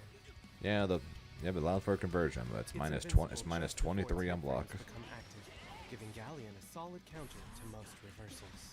For its hit Yeah, I know. Yeah, just saying. Don't pay much attention to this part. Even on backdash, that shit is minus 23. If someone sees that and doesn't DP, you are going to blow up. giving Galleon a solid counter to most reversals. Will of the Earth. Will of the Earth conjures Terran energy. Light activates quickly, giving it sublime purpose as a combo ender or quick poke. Yeah, if you mean it to be like a Beelzebub situation or a Beatrix situation where you basically have to guess if it's going to be a low or the overhead, that's one thing. But at the same time, though, Medium calls forth doesn't a lead whirlpool into of energy. too much On though. hit, it launches the foe, allowing for a follow-up. Or, if blocked, Galleon shall move first, making medium an impressive tool for pressure, and, given its longer range, it doubles as a poke. Heavy summons a destructive arm of stone. It activates quickly, causes a wall bounce on hit, and offers a conversion in the corner. But yeah, I really don't know what to Ultimate make of summons her. a truly monumental arm of stone. Bless their hearts. On hit, it crumples the foe, leading to a follow-up chance if spaced properly. Striking an aerial opponent causes a wall bounce from mid-screen, and can be followed up no matter Galleon's position. Bedrock Blast. Bedrock Blast is a jumping throw which snatches the foe from the sky. This anti-air lacks invincibility, but features Yeah, a wide if her set play ends up making her pretty strong, I'll happily play her because I would love to play a set. I would love to have a set play character but it's perfect for catching those to pick up, but Heavy soars above to catch Galleon's prey. if it isn't, then flings a yeah, bullet she's toward them instead. at least to me going to feel incredibly mid. This gives Galleon a potent option at range. Look out below. Even in the trailer, they can make this look like a potent option right here. This gives Galleon a potent option at range. It doesn't though. This gives Galleon a potent option at See how range. long that shit takes? How This is this gives a Galleon potent option? potent option at range. Look out below. Ultimate features a shorter throw range, but it's invincible on startup, and on hit, it causes a hard knockdown. Utilize it as a reversal, or to interrupt a foe's rush down. The Earth is her domain. Protect it. Yeah, that was that was the heavy version. So it's like it's one thing if doing this dodges a projectile, doesn't chip damage and slowly gets her in, but it's an EX move. So as soon as you do it, it's on cooldown. Range, but it's invincible on startup, and on hit, it causes a hard knockdown. Utilize it as a reversal, or to interrupt a foe's rushdown. The Earth is her domain. Protect it. Primordial Grasp. Primordial grasp. Primordial Grasp generates a pool of swirling dirt, and upon contact, grapples any hapless foe. Any hapless foe. Though it features greater reach than a normal throw, its startup is slower. Scheme accordingly. Medium tosses the foe farther from galleon. It makes an excellent choice, especially when the situation calls for more breathing room. Heavy sends the foe reeling into the air. Exploit this advantage by pressing the offense, or simply knock them back to the earth with a medium. You guys think Honorary is a better idea than Eustace? And features ever greater reach. Space accordingly, and clap them. How much damage does that U version do? Space accordingly, and clap them. That's really not much. Muddy Embrace. Muddy Embrace is a diving throw, capable of plucking standing or aerial foes.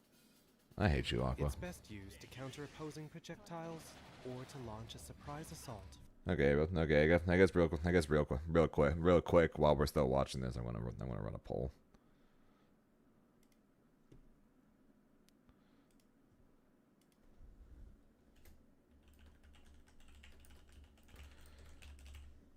Just out of curiosity for what you guys think.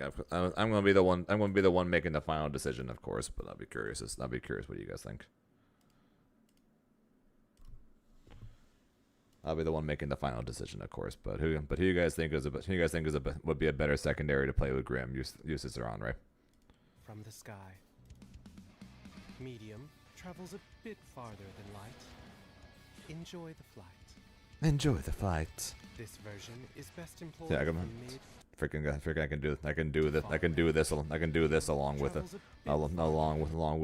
my thank you for choosing us for a Prime sub. Enjoy your flight. Enjoy the flight. This version is best Okay, Rekka, employed thanks for from the follow, I mid to appreciate it. far range. Heavy tracks the foe to some degree and makes for a bountiful option from anywhere on screen. Yeah, it doesn't provide any Oki at all. Activation.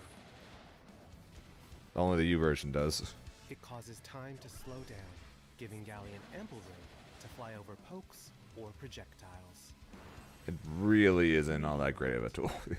It really isn't. Meteorite targets the ground beneath the foe. Press unique to cause a celestial stone. Basically, this needs to be better than it looks. Deactivating Meteorite causes the area to expand, summoning a larger boulder. This skill can be enhanced up to 4 times. This needs to be better than it looks, Features a slower in activation. order for me to consider her. This is a thrice empowered area, or if an area has already been set, Heavy will enhance it 3 additional times instead.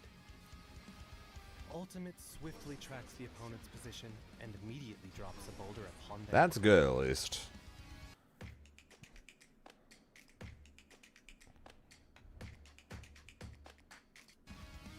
Alternatively, if an area has already been set, it will be enhanced once more before the descent.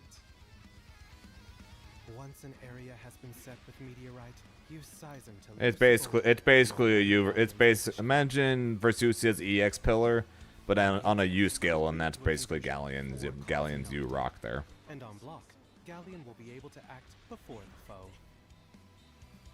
Use discretion for bountiful setups, such as dropping a meteor after landing a primordial. Yeah, like a UCAG spear. Aim to throw the opponent into a falling meteorite for enhanced damage. What a treat. What a treat. Set Meteorite to bolster combos, extend block strings, or control spacing. Combos, extend block strings, or control spacing. Okay, Meteorite to bolster combos, extend block strings. Who's going to let her do this? Extend block strings or control spacing. Bet Meteorite to Like, come on, even in the trailer, it's like, who is going to Seriously, who is going to let her do full auto combo, set trap, and then do, I think that's what, close medium? Do close medium afterwards. Control spacing.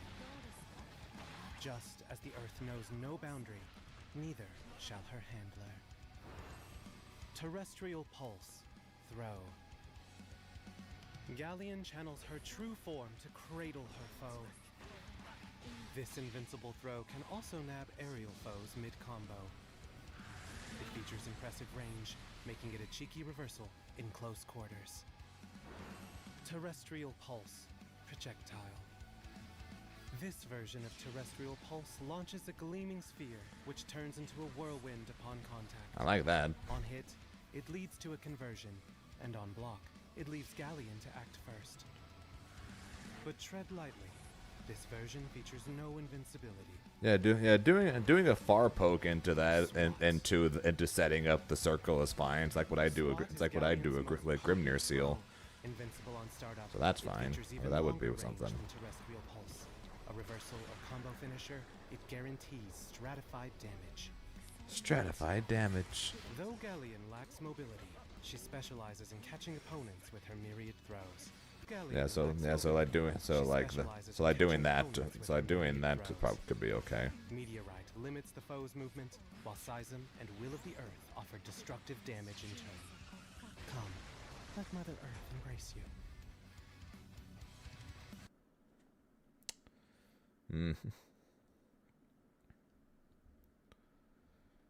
I really don't think I'm going to like her.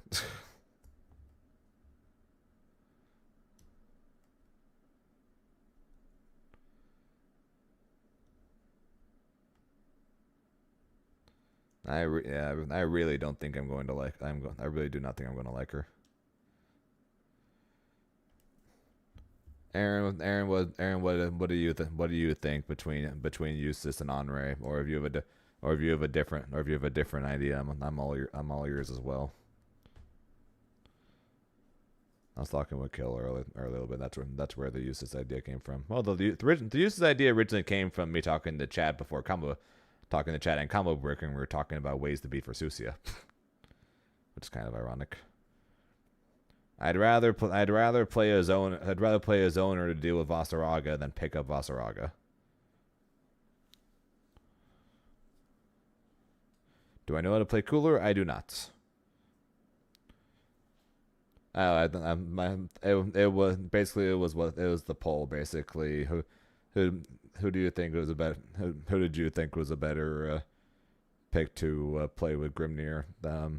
Be it as a main or I guess a secondary, Henri or Eustace, or you have a different idea. I'm all ears for that too. Like I said, I'm not going to do it for, more than likely I'm not going to do it for CEO because I only have 16 days until CEO, and I don't think I'd be able to. If I do end up going with Eustace, I don't think I'd be able to pick him up consistently enough in that amount of time. So odds are I'd be playing just Grimnir for it anyways, but CEO, I leave for CEO in 16 days. So just shy of 2.5 weeks.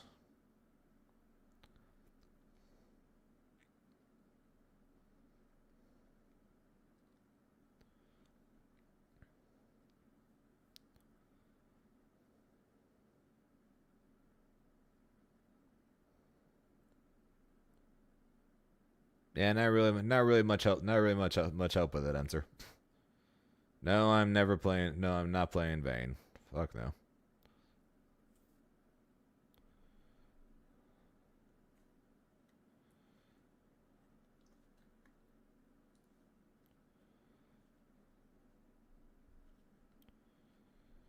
Yep, pretty much Sage. Voss seems so stupid.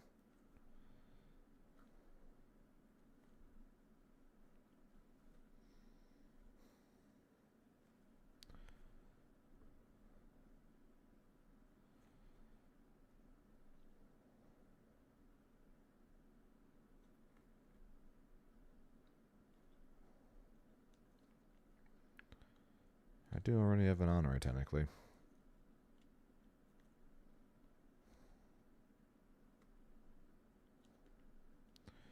Okay, so let's think about this. Okay, hang on. Let me pull.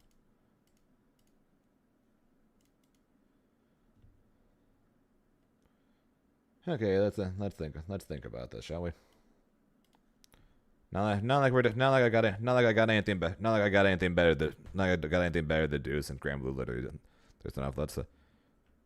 Oh my God, we can save $46 on YouTube TV. Okay, but all right, let's think about this. All right, so currently still playing Grimnir, obviously, right? Let's see here. So what's going to be the issue this upcoming patch? What's going to be the issue this upcoming patch? So still gonna have a problem with Siegfried because Siegfried is Siegfried and Grimnir still hates it. Still gonna have a problem with Versusia somewhat because Versusia is Versusia. Zoe's still mad annoying. Ladiva may or may not be an issue depending on how that Laria goes, so we'll leave her as a maybe. Charlotta is typically not an issue unless it's played by Zerom. Kag is still an issue. Cat is still an issue. Matera is just annoying, but I wouldn't be picking up Eustace or Andre or someone else from Matera. 2B is still an issue. Beelzebub is beyond an issue. I miss Voss, and of course Voss is an issue. Okay, so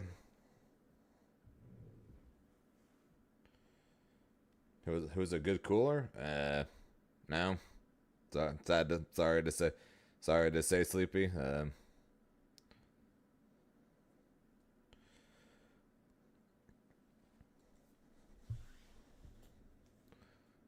Unfortunately, cooler is not really played much. Never considered. Okay, so the biggest issues right now. Choosing XP run. Appreciate it. One more match. I just needed to win one freaking match. In a week. Welcome to my issue since the game came out, Aaron. Welcome to my issue since the game came out. Okay, so let's see here. Okay, so the biggest issues I'm probably going to run into are probably Voss, Sig, Bubs, Versusia, then probably Kag after that. Bubs would be the worst, probably then Voss, then Sig, then Verse, then Kag, probably in that order. I got Lowain to master. That's about as much as I tried him. How am I feeling over Grim? I lost my best Oki tool.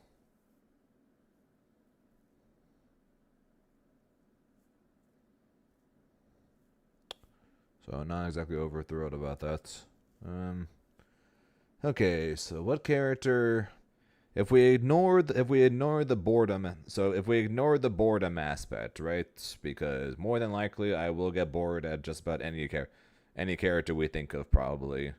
What character do we think would probably do best across those five? I don't think Lance is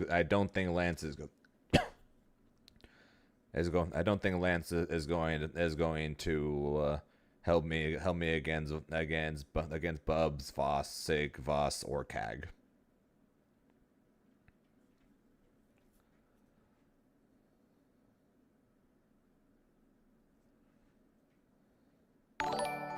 Zen Cruel, thanks for the follow, appreciate it.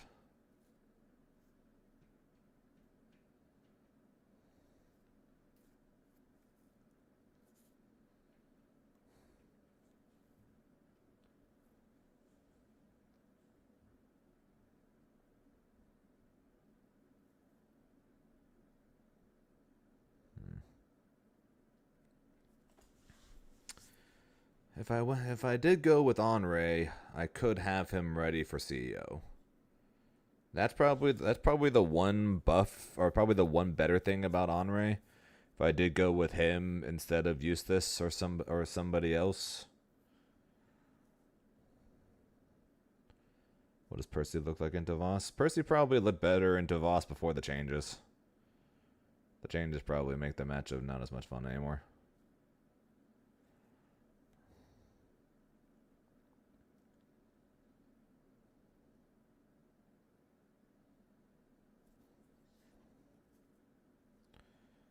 Yeah, I already for the most part have an on. I pretty much for the most part already have an on Ray. I'll use this in the future. Yeah, for the most part right now, Sheep, I'm thinking about what I'm going to do post CEO. Because post CEO, if I end up going to Boston, which I am considering at this point, I'd have a month until then. From when I get back from CEO, and if I don't go to Boston, I'd have 6 weeks before Evo.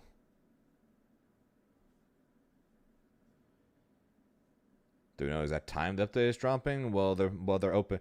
Well, then it's the online doesn't open again until 9 p.m. till 9 p.m. tonight. They're on server. They got server maintenance until 8 to 9 p.m. PST. I'm pretty sure.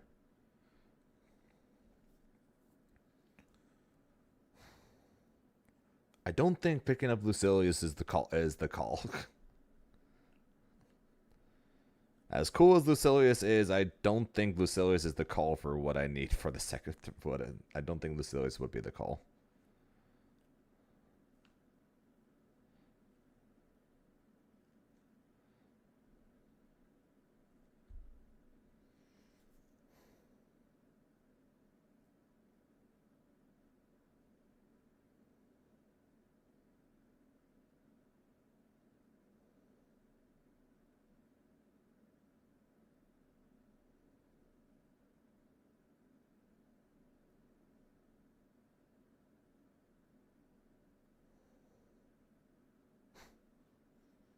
I mean, I could try to pick up Bubs with the buffs.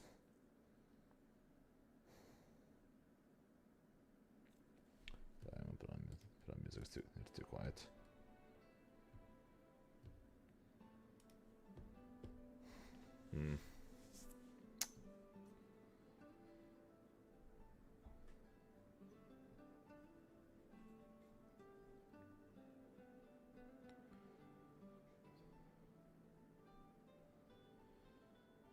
Bubs got hella buffed.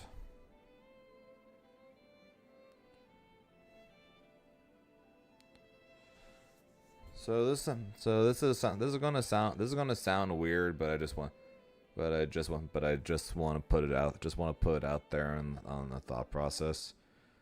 But just cause a lot of the things Grim loses to ends up being more straightforward shit.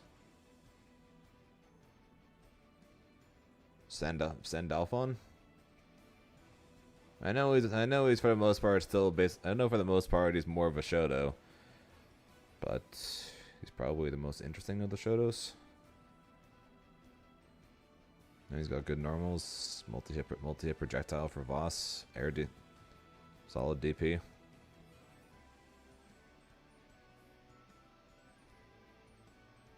Would be very different to compared to what I normally play,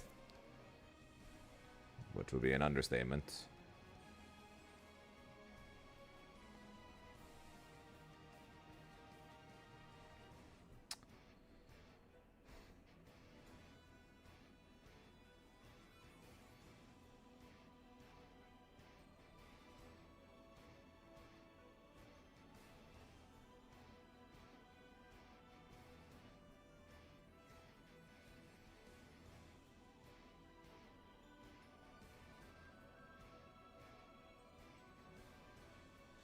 Who? Send Alphon.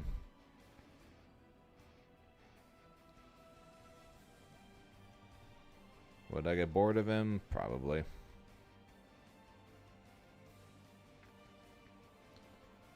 But he does have a regular DP for Bubs.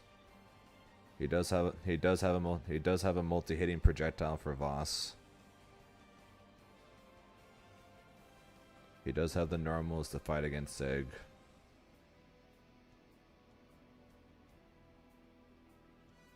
Again, I'm just thinking of names right now. Right now, worry about it later. I'm just thinking of names right now. I don't think 2B would fix the issues. Which character are you trying to counterpick? So basically, more than likely, the 5 I need to most worry about as a Grimnir player probably is Voss, Sig, Bubs, Verse, and Kag.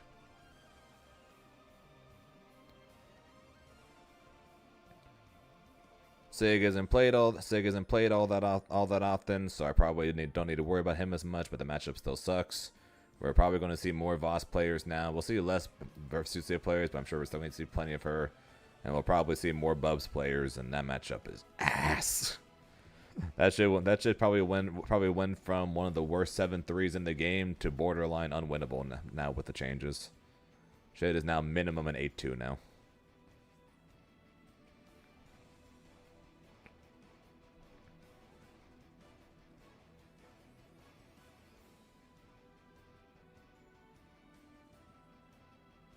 So Gucci, right now the discussion is around Henri and Eustace, and then people are throwing out more possible ideas. I just threw out Sandalphon as a random thought as I'm staring at the champ select screen.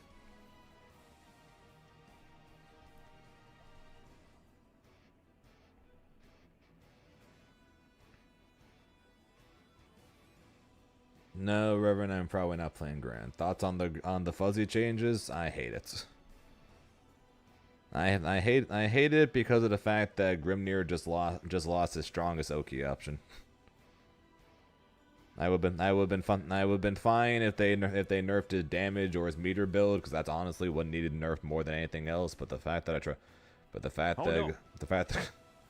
fact that Grim lost his fuzzy in the corner is fucking rough, bro.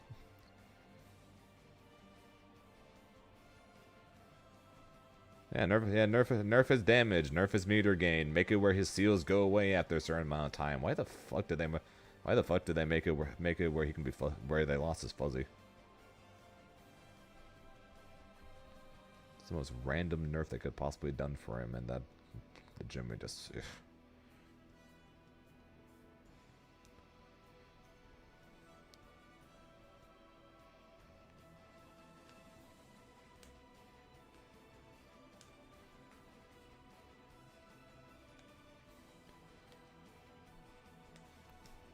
Pretty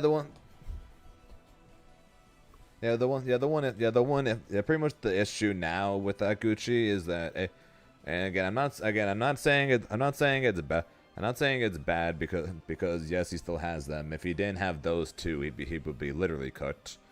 But basically, his meter efficient option and his only consistent option basically is now gone, because even though people don't want to believe it when I say the high-low is somewhat reactable, even though no one believes me when I say it, and then the tornado in front of them setup is basically RPS.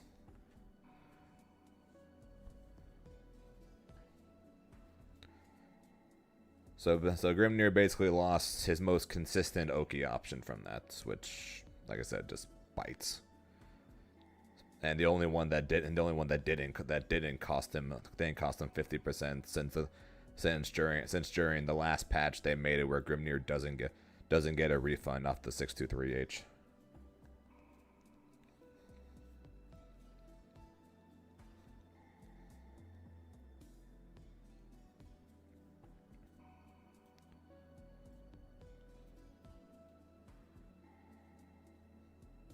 Yeah, I don't think Grimnir went from 3rd to 9th. I think Grimnir is still plenty strong, because if Grimnir was hopeless without the fuzzy, he would literally automatically lose to Henri, automatically lose to Anila, automatically lose to Charlotta, automatically lose to Narmaya, automatically lose to Kag, which granted he does lose. He does lose the CAG matchup, and the Honore matchup is weird in my opinion. But I'm just saying he doesn't automatically lose them without it, and he's not going to automatically lose some of these matchups because he doesn't have the fuzzy anymore. That being said, fighting Bubs or Voss or Verse or some of these other characters who I thought he could pretty much keep up with, because he at least has those Oki options now, is completely kaput. So that kind of sucks.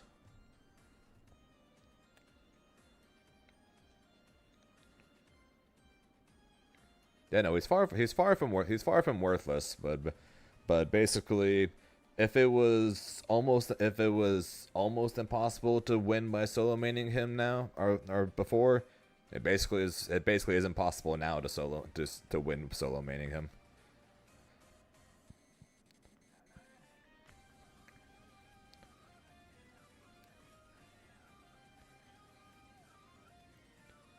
But yeah, I'm not saying he's bad. I'm not saying he's bad. I'm not saying he got knocked out of the. I'm not saying he dropped 6 spots or got knocked out of the top 10 from the nerf to the fuzzy. But it is a pretty harsh hit. It is a pretty hard hit for him. Yeah, they either didn't want or didn't know how to nerf Grimnir properly. This was okay. So they just decided to nerf Versusia and Beatrix and do that to nerf Grimnir instead. But yeah, so and now that's where this conversation comes from for the whole. Some of Grimnir's arguable worst matchup in Beelzebub just got hella buffed, so it went from like the worst 7-3 in the game to like at least an 8-2, practically unwinnable now. Voss went from a super annoying matchup, but you're able to at least somewhat deal with it but if you just keep throwing tornadoes and just try to make it where he doesn't get his power up, but now, yeah, good luck. Now good luck. Versusia became more manageable, but is more than likely still going to be losing. Siegfried got no changes, and because Siegfried is Siegfried, and everything Siegfried does seems to just shit on Grimnir, that's still going to be losing. And CAG is still probably more a me issue, but CAG is still super annoying. And then, of course, and then in honor of Aqua, who hates this matchup with a passion and finds it worse than CAG, I don't, but it's still pretty rough. Not being able to fuzzy Matera anymore is also going to make that shit even more annoying than it already was. Because before, you hit her, you put her in Oki, and then you try to kill her before she gets away, and then you have to do it all over again. Now that's a lot more difficult, because now it's much harder to put her in Oki.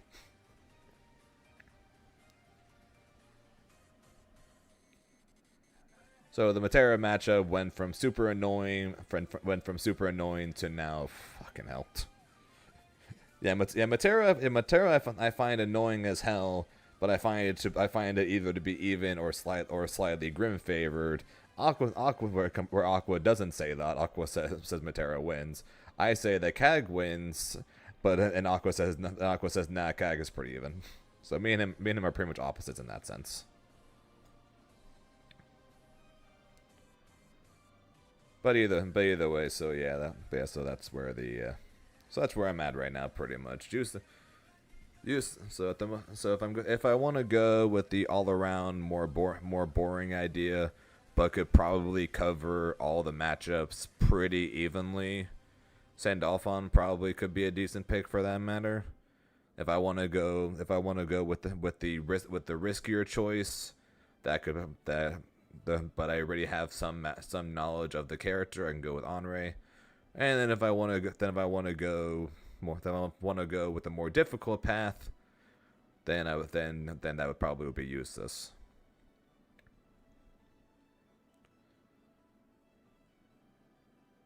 Oh yeah, if Avatar didn't kill himself and Grimnir one shots him, we would 100% be losing to Avatar.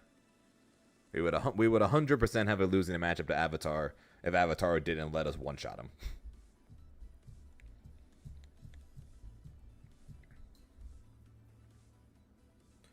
How bad is the patch for me? I'm currently trying to figure out after CEO what character I'm going to be picking up as a secondary.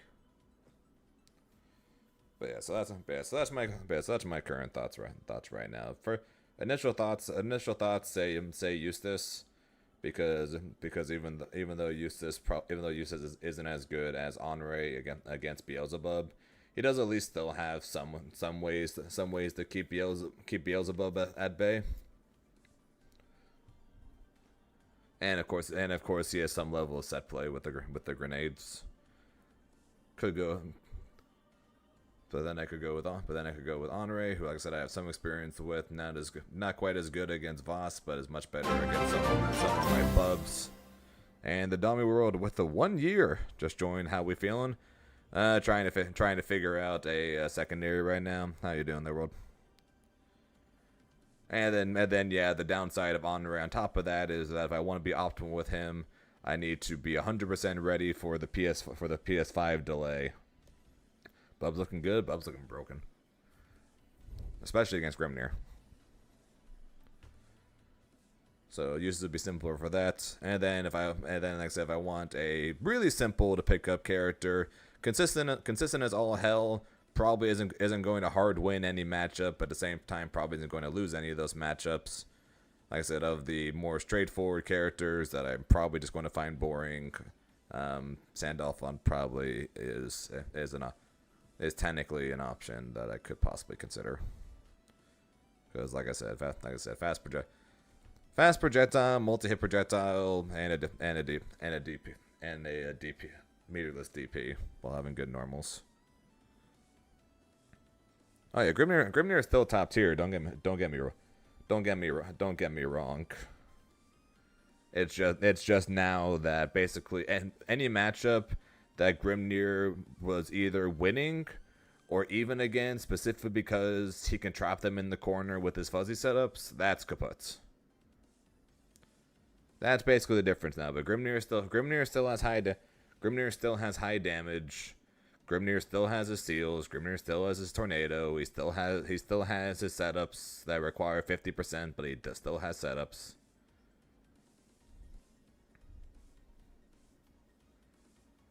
I don't know about Sam Voss though. Same. How many? Hang on, let me. Oh. Does this show what?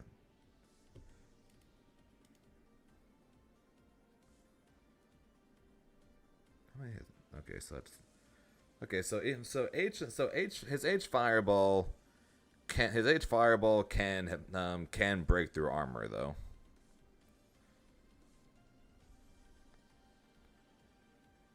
Like I said, Sandalphon. If I did go with that,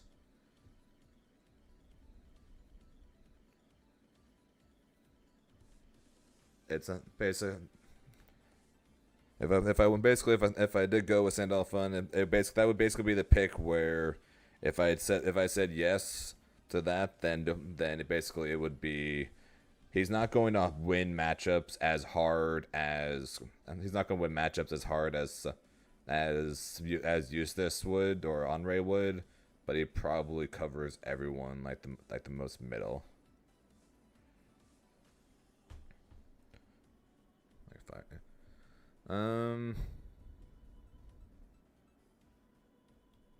Good question. How many? H fireball in fire still is 3 hits.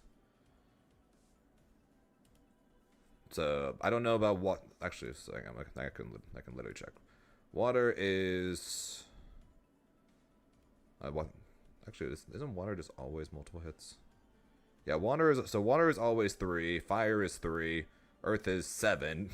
But I'm probably not going to that. And wind is 3. So yes, every stance including base would have 3 hits to knock out Voss armor.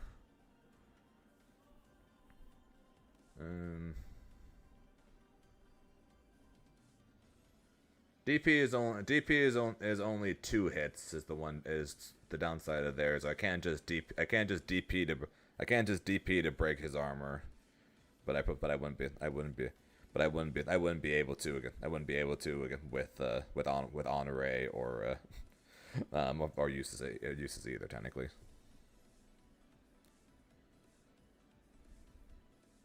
Oh, is that what this is saying? 400 plus 400.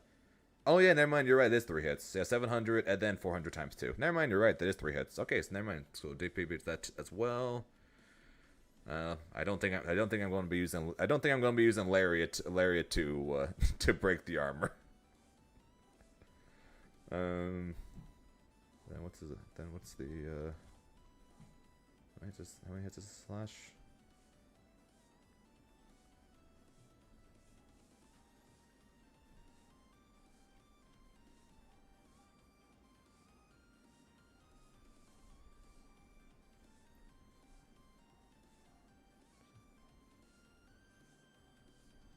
Hang on.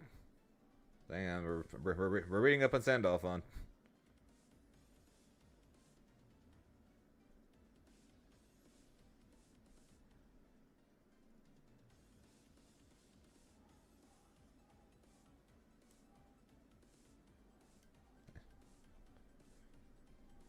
Odds are I'm not. To be fair, odds are I'm not going into water. I wouldn't be going into water against Voss anyways. Let's check. So water. When aligned, water becomes transforming the projectile into a slow floating water orb with 3 hits. Oh, of projectile durability. Okay, yeah, never mind. You're right. So yeah, water would not break Voss armor. But at the same time, like I said, odds are I'm probably not using water against them.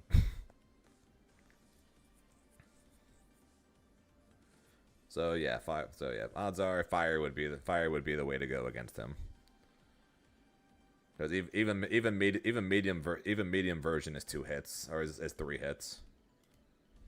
Startup is long, but even the medium version is 3 hits. Yeah, so water would be a way to go in. So if anything, activate water, throw ball, chain, then go in, or change into fire, then go in.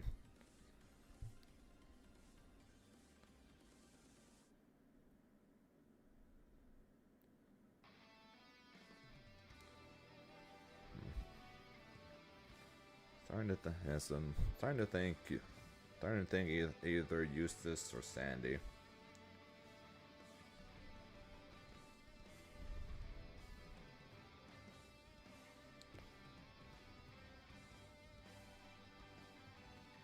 Yeah, I'm less worried about the projectile and more worried about the armor. In the case of both Grimnir or whatever character I pick, especially now with the changes making it where his armor now lasts on a full bar rather than just a one-time use.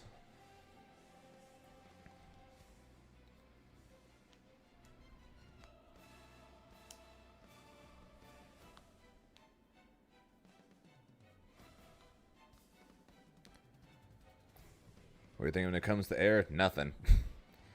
Air is basically exclusively going to be for I am low on HP, and we need to do something now. Otherwise, wind is probably going to be very rarely used.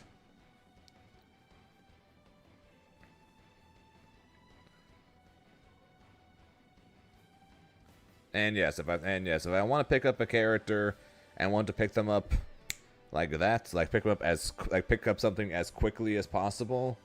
Like let's just say for example, after CEO, I do decide to go to Boston, which is a month after that. If I want to pick something up really quickly for that, then odds are Sandy would be a better choice, because yes, Eustace is more difficult, has more setups. The timing on his combos are much harder.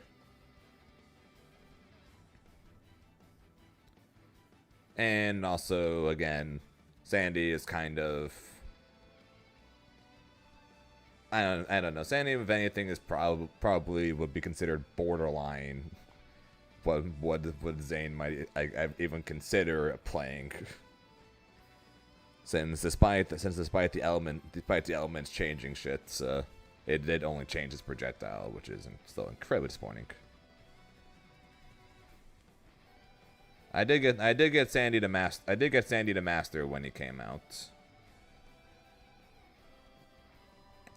Yeah, so basically Sandy would be the pickup. Like I said, when it comes to characters.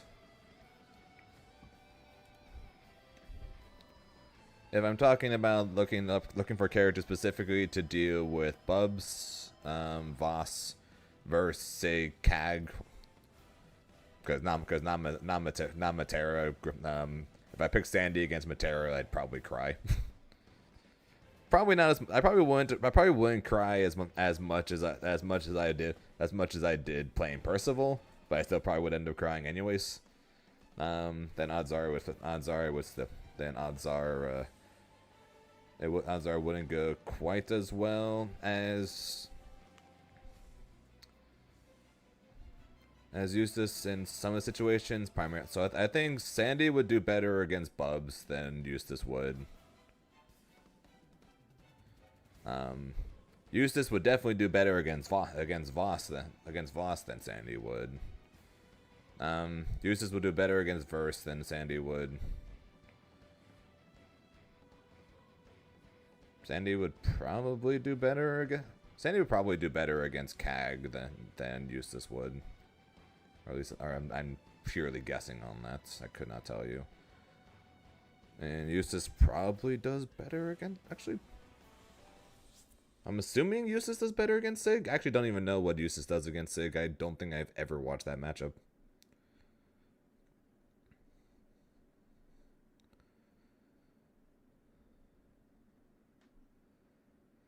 How am I feeling about the patch? Currently figuring out a secondary choice right now, Tubby. Since I just lost probably my best Oki tool, so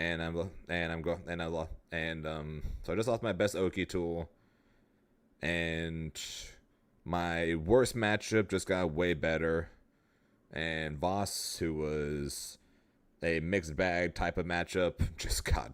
Ugh. What were the major changes off the top tiers? Off the top tiers, Versusia's 5U, the actual attack itself is now -4 and knocks people up in the air. Her EX pillar now doesn't go full screen. The medium version now does, and was made slightly faster. Her 5L has less range and is now a light property rather than a medium priority. Oh yeah, and her medium orb now goes across the screen rather than sitting still. Beatrix, her 5U keeps her closer.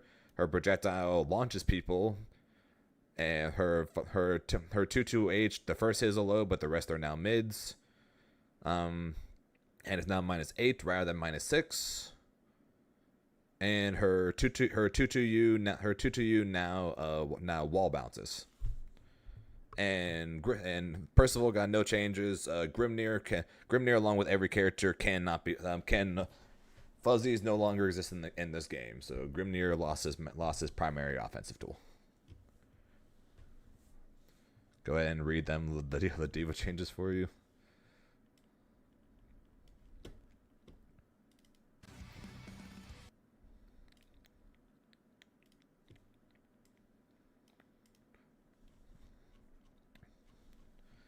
Both Ladiva and Vassaraga had the door thrown at them like here you go, open this, receive all your buffs. Ladiva, her crouching U is now her sweep is now faster and reaches further.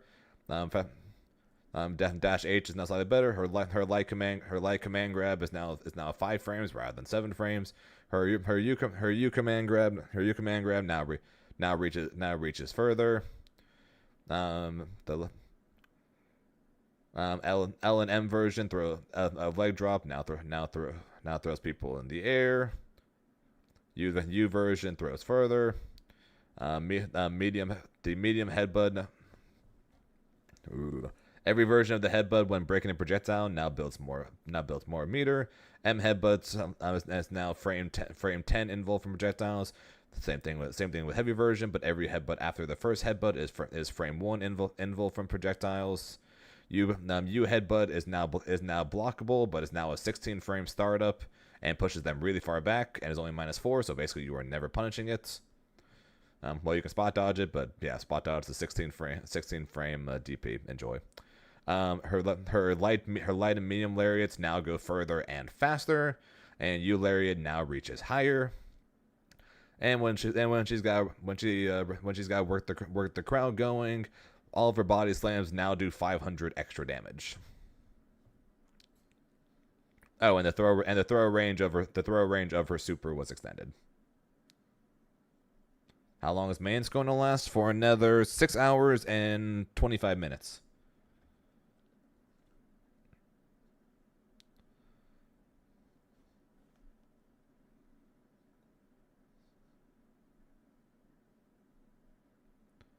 Near did get buffed. No, she cannot raging strike while death is gone.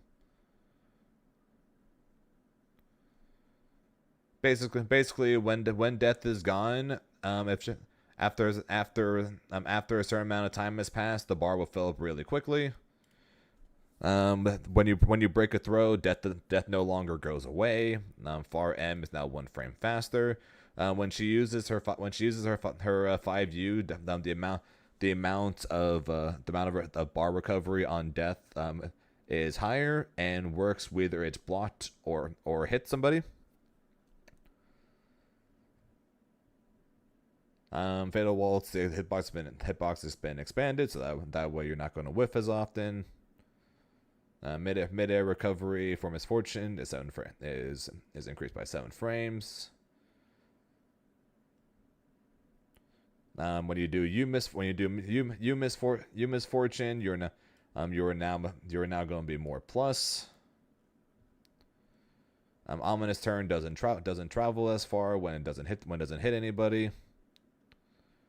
And then her super is 2 frames faster.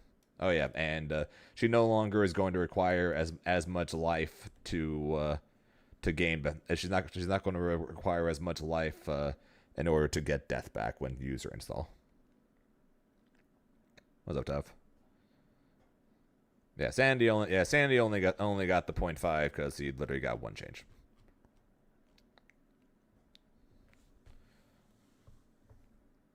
How he goes into his elements was changed off of First Supreme Rings. Boss Boys are back and are eating good. You were prepared to swap to Sandy? Well, funny you say that. Welcome to the conversation. So it seems like we pretty much narrowed it down. So for those of you guys who just joined in, welcome. Second, what happened to Voss? Everything. I'll go over that real fast, and then I'll explain the situation that we were talking about before we started showing all this. But yeah, so literally all this all happened to Voss. Basically you got a bunch of buffs to his normals. His far M now moves him further forward. But in return is less active. But if you hit someone mid-air, you now have half a second to recover. Close heavy, and close heavy on counter hit. Same thing. Basically, all of his buttons have increased counter hit time. So basically, you can now do close heavy, counter hit into close heavy again. If you hit someone on counter hit with the charge heavy, it now causes a crumple state. Far heavy is now -8 instead of -15, and if you hit someone in the air, with it, you have a full second to confirm it. Yeah. And also the knockback has been reduced if they're in the air, giving you plenty of time for combos. Dashing heavy attack, even though you already had plenty of time to confirm shit, it's now launching even higher. Soul Forge, yeah, one of the few bad things that happened to him. Your hitbox on Soul Forge got worse. But in return for that, Soul Forge now becomes a bar rather than a one-time use. So once you have the Soul Forge, the bar is filled up, and then once you activate a skill that uses it. You will lose 20%, and then and then start the bar from slowly going down, and then every time you get hits, you lose 20%. And then if you do into something else that activates Soul Forge again, you lose another 20% until the bar eventually empties, but you still only have 2 hits of armor. Oh yeah, and by the way, your light charge is now 16 frames, so his light shoulder charge is now a jump scare. Medium is 22 frames. The H version both goes further and faster, and also has more pushback on blocks, so you already weren't punishing this move, and guess what? You're now especially not punishing it. But they did hopefully make the U version actually punishable for once. Oh yeah, but then your heavy freaking rampage is also 1 frame faster, because of course they need that. Oh yeah, and your light and medium sweeps are now minus 6 instead of minus 10. Oh yeah, and then Crushing Strike is also made things easier for combos. Also, Varia, 31 months and the Prime, big ad fan. Oh, yeah, we love ads. Varia, we here at Zane FGC know you have many options on where you want to spend your Prime sub, and we thank you for choosing us. But yeah, so that's all the Voss changes, and yeah, thought all at one time. But yeah, so what we were just talking about before going over some of this stuff again was who's going to be my second character to play with Grimnir, because Grimnir got worse, not being able to fuzzy anyone anymore. He's still going to be good. I will not say otherwise, as much as I would like to. But because of the fact that his literal worst matchup in Beelzebub got way better, that match is basically impossible now. Voss went from a probable slightly winning matchup for Grimnir to now this shit is going to suck so much ass. So that's still going to be bad. Versusia, even with her nerfs, is probably still going to be annoying as all hell. So that's probably still going to be bad. Siegfried has always been bad, even with the nerfs. That matchup still is dog shit. And I hate fighting Kag. There are some other matchups that still aren't going to be all that good. 2B Catalina, for example, but they're manageable. They're manageable, so I'll deal. But the main ones I need to freaking be able to deal with are going to be the likes of Bubs, Voss, Verse. So basically, like the main ones I'm basically going to need to deal with, because not many people play Kag, and not many people play Siegfried. So the main ones I'm going to need to deal with are the fact that Bubs and Voss are probably going to get a lot more players, and Versusia already has 1 million players. So what we were just talking about basically is who's going to be my second character. And originally the argument was between Henri and Eustace, but it seems like most people seems like, as we've discussed this, Henri seems to have gone away from that discussion due to a mix of, once he gets trapped against the likes of Bubs or especially against Voss, that shit's going to be absolute dog shit. And then of course the argument of rough normals and consistency issues in tournament, knowing his strict timing on some of his combos. And then the one thing I brought up, as you had just said, Tav, with you said you were talking about swapping to Sandy, was the idea of, okay, so I could either play a difficult character in the case of Eustace, and then try and figure all that out. Wouldn't be the greatest against Buzz, but not terrible, but pretty good against Voss. Or I can go with the much simpler route, much easier to pick up, less boring, but it's going to be less good against most of those matchups, but at the same time not exactly bad against those matchups, and look at the likes of Sandalphon. So that's basically where the discussion was before you showed up, and before we started going back to looking over this, as some of the people were asking what was changed for some of the characters. And that was the argument right now between Eustace and Sandalphon.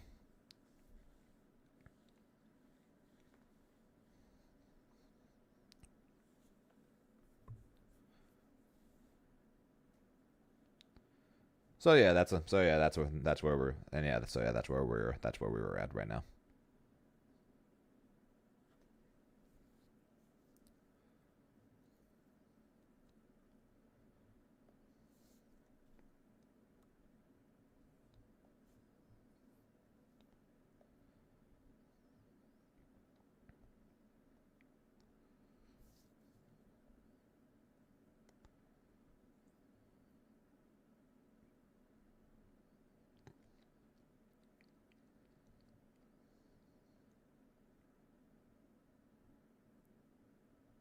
I think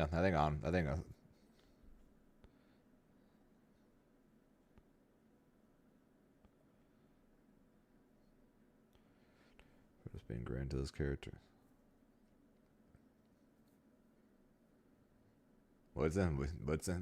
Do you think? What? I cannot talk. What do you think? Sandy is just a lot of effort character.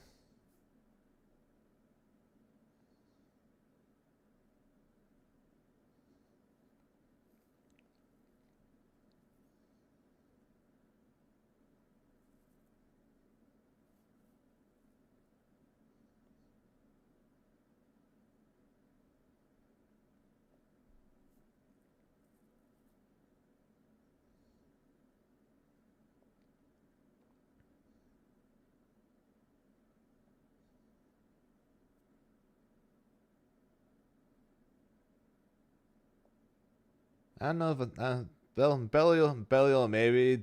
I don't know if I'd say that about Beatrix anymore. She is definitely worse. She is definitely worse now. I'm not saying she's bad, but she's definitely worse now. Percy is top 1 now. Anyone who tries to tell me Grimnir is top 1 now, I'm literally going to say you're out of your mind, and I'm actually going to mean it.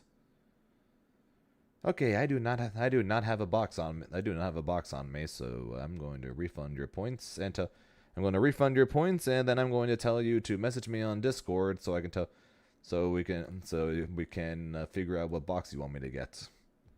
Because I don't just carry boxes on me at all times.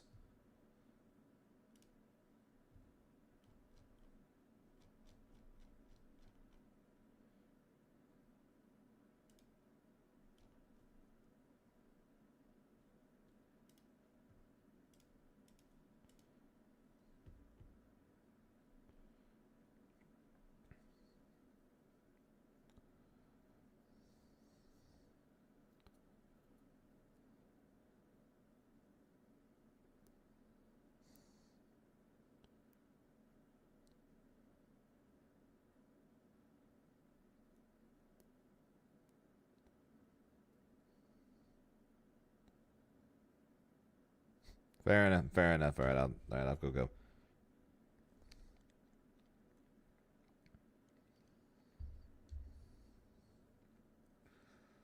Okay, let's do another poll here.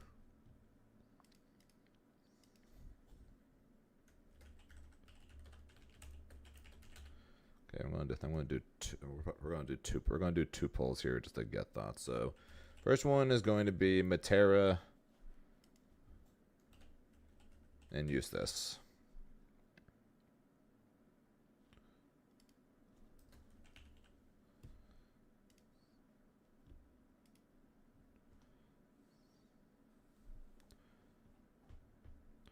Let's start with that.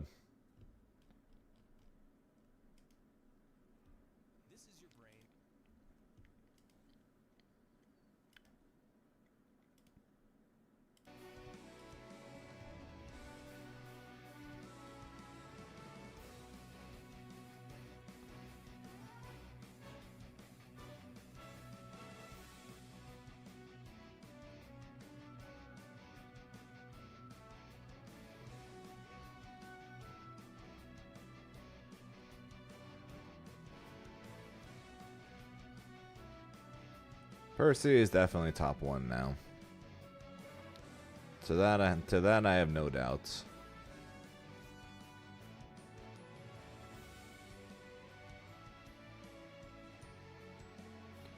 Basically, the main things I worry about right now are Bubs, Voss, and Versusia.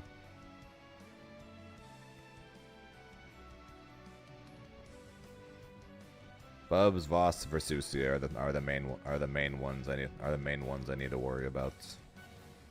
Like I said, the likes of Cag, Siegfried, Cats, 2B. Those are characters that Grimnir's not going to like, but aren't as bad as those are going to be.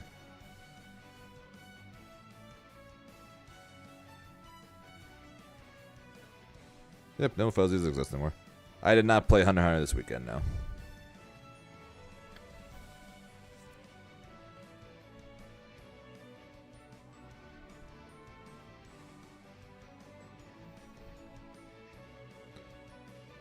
I think odds are I'm going to pick up a zoner as my second character. It's just going to be a matter of which one, either Usis or Matera.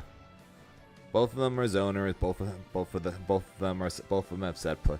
Both of them have set play. Both of them don't have a mirrorless DP. And both of them beat the main characters Grimnir needs to worry about.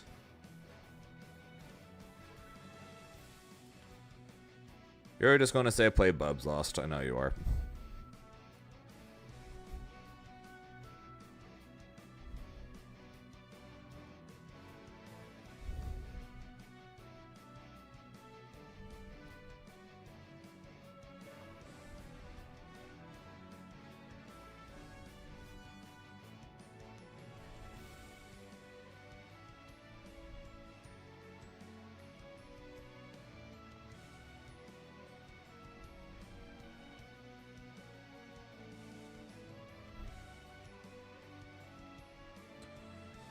Okay, another question, I guess, for those of you guys who know, or if any of you guys do know, which character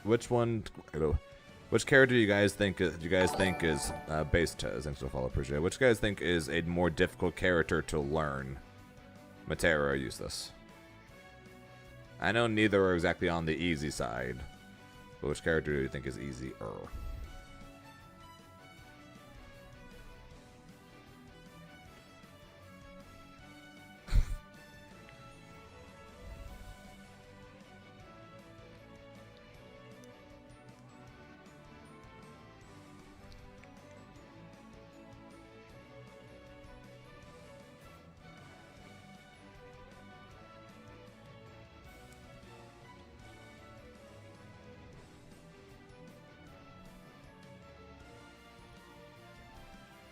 Because remember, we're talking about me picking up a secondary character, and B, picking up a secondary character in a short amount of time.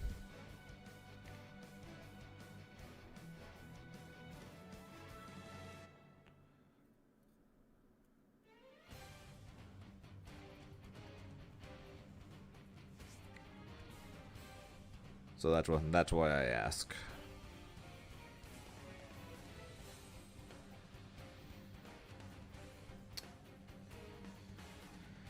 Boy, oh boy.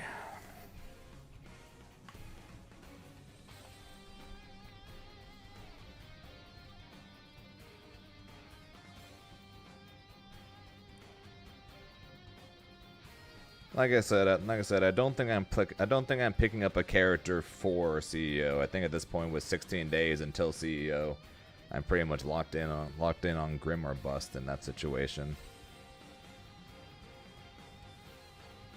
But then a month later would be Boston if I do go to that. And then even if I don't go to that, 6 weeks after CEO is Evo. So it's better to decide now than it is wait till after CEO and then figure it out.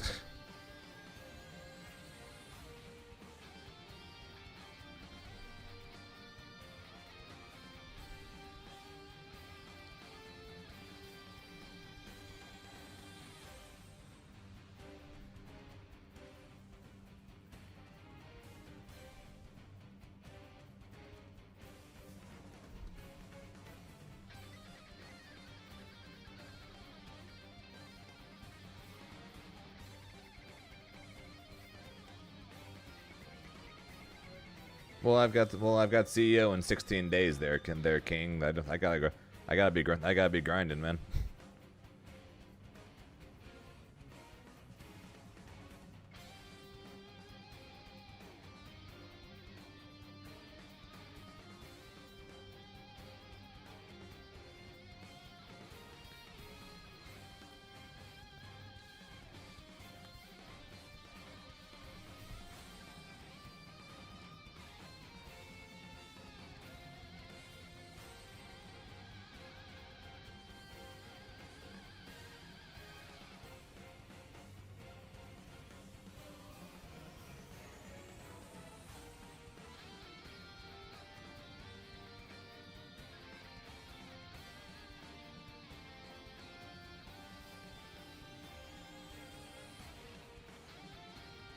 Servers are down between 8 a.m. and 9 p.m. today. Supposedly that's all happening because of the rank system change. So servers are gonna be down for another 6 hours. I would pick Matera if I had to choose, but I would cheer for you more if you played Eustace. To be fair, life, most people don't cheer for me as is since I play Grimnir, so.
They were selling for people. Trust me, if I played for the people, I would not play half the characters I've played across my career so far.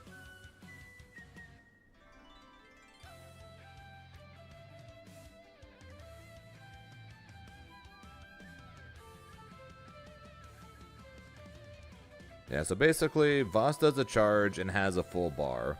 Once he activates anything that would use said armor, he loses 20% of the bar, and then the bar starts slowly draining. Every time he uses anything that would use up that armor, he uses another 20% until the bar is gone. That being said, two hits will still break it. And so if you have a 3-hit move, you still will break through the armor.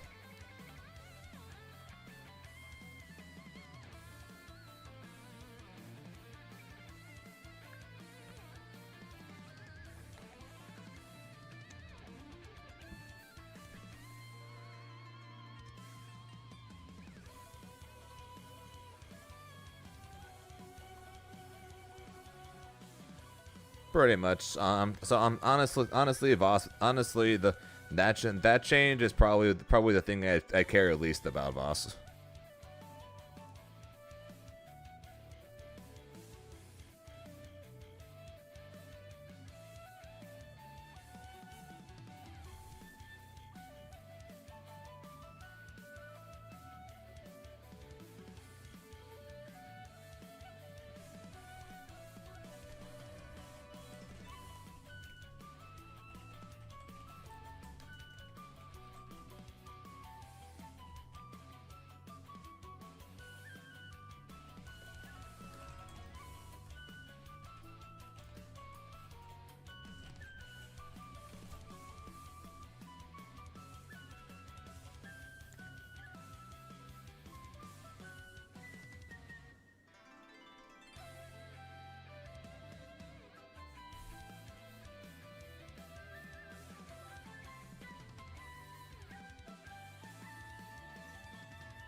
Why can't Avatar be good? When's the patch that's going to give Avatar the laundry list of buffs?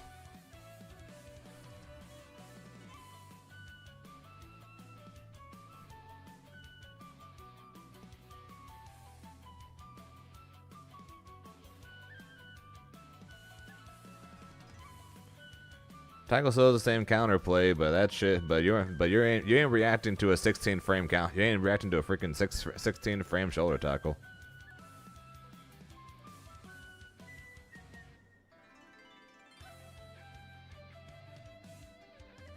Not really. He had two. He got two. He got two. He got two buffs. He got two buffs in that first patch. It made his arrows faster. And it gave him the U follow up on the EX moves to continue the combo. So he got two buffs in that patch.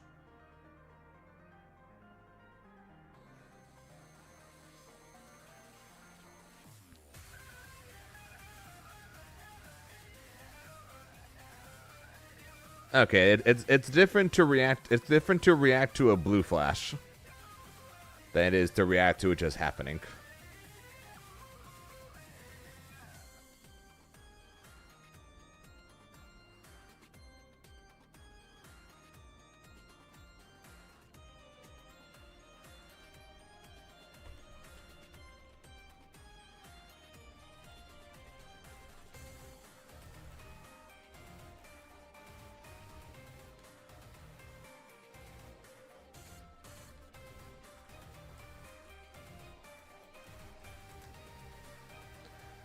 Okay, talking a little bit with Coco on the side right now. Time to rebring up a thought that was mentioned earlier, but we didn't exactly look very much into it.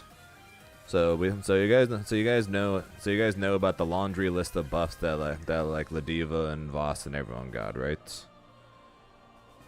Do we consider, rather than specifically for a zoner, do we look at another character that got a laundry list of buffs, and that also has some goofy situations, and that also likes to go in the air lots?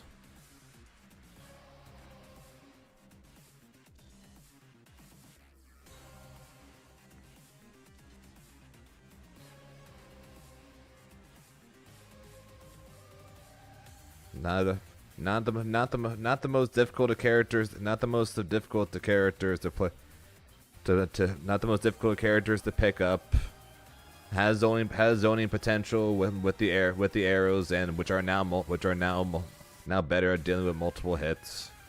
Has a teleport, air dive, better jump.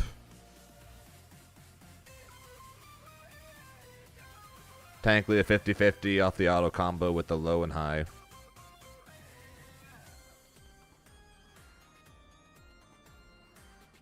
Sheep, even if I hate the Bub's mirror, would it be any worse than playing Grimnir against Bubs?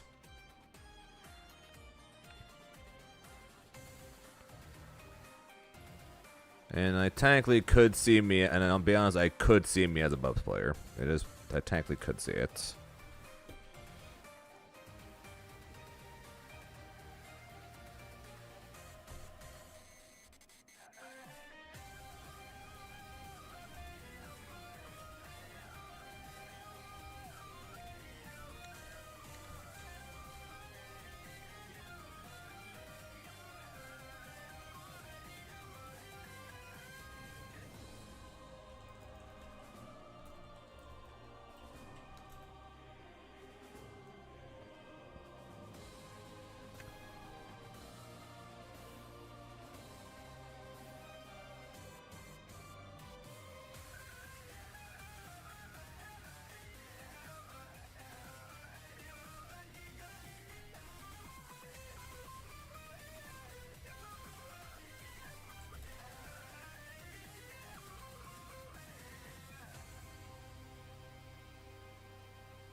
Like I said, I'm not against the idea.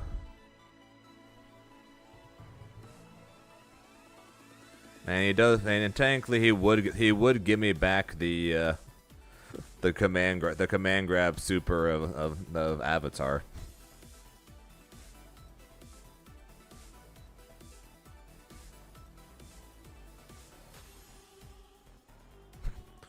Am I really going to go play the thing? Am I really going to go play the character that is giving me the most dread for as long as I've been playing this game? Wouldn't that be ironic? And yeah, technically I probably could have him I probably could have one ready for CEO as a backup in case things get needed.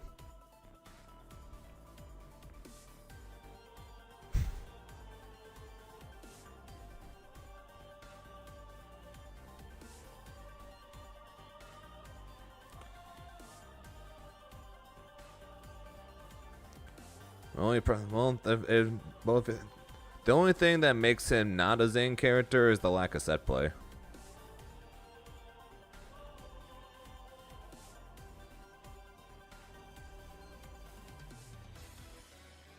And even then, the options are there. He does have funky setups,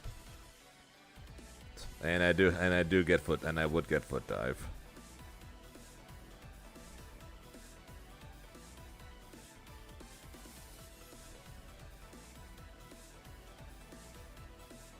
Best throw bay in the game.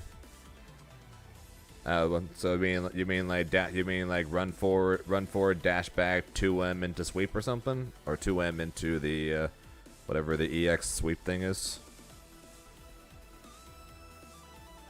Actually don't know what his exact throw bait is. Although actually now that I think about it, actually his throw bait could literally just be jump in the air. Oh yeah, true. I'm stupid. Tiger knee dive kick. Basically same thing I do on Honore, but even more annoying.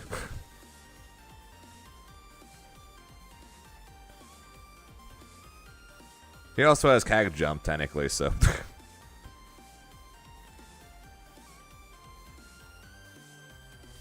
Yeah, maybe Bubs is the answer.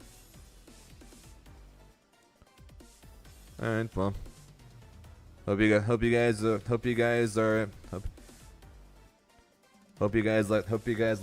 the idea of Bubs tomorrow, because I think that's what we're doing. I think tomorrow we pick up Bubs as my secondary. So it's going to be Bubs against Zoe, Bubs against Voss, Bubs against Verse. Probably the only thing bad is that I can't play Bubs against Sig. That's probably basically gonna be the one bad thing. I could probably play Bubs against, or I can probably play Grim against pretty much everybody else when it comes, except for the bad matchup, pretty much. Sig's probably the only bad Grim matchup probably that I can't play Bubs into. Although even then, with the new changes, it honestly might be fine too. You can't dive as much against him, but with the fast jump, you might not even need to. Is that an able version of Honore? Say less. If Abel and Honore had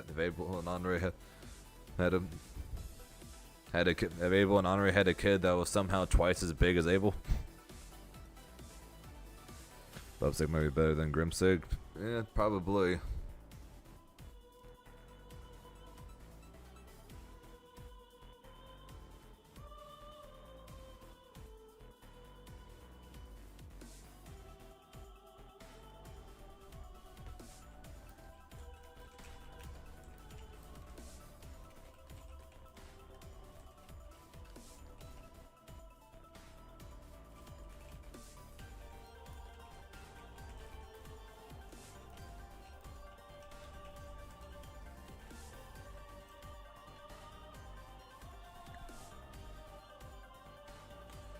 All right, so time for the real question then, guys.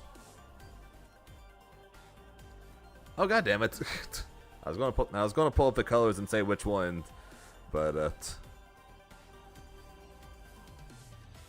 apparently we don't have that as an option.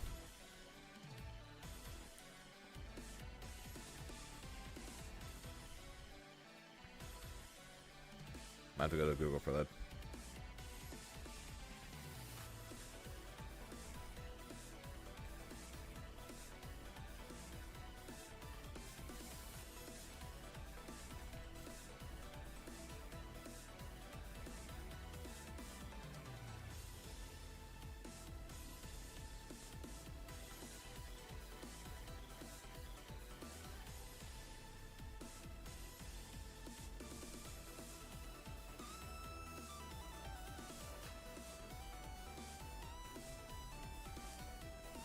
Alright, so let's see here. So what are we going with?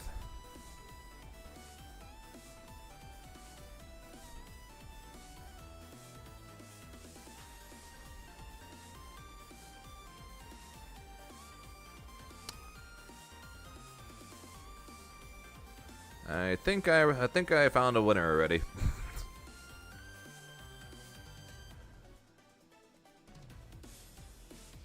I mean, come on, it's orange and black.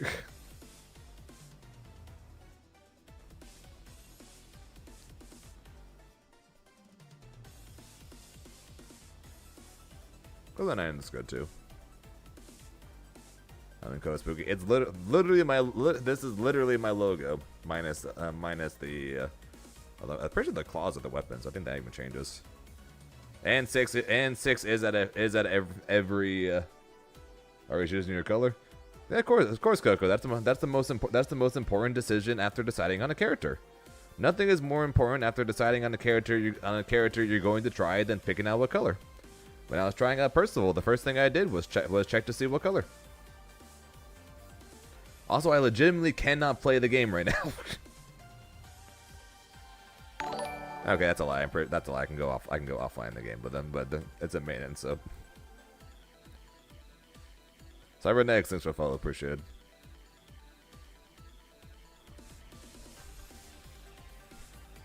I like 12. Wait, quick play is a thing. Quick play is an option. I thought all online shit was down. Buy the armor skin and choose their better. I'm pretty sure that's gone at this point. 12 is cool.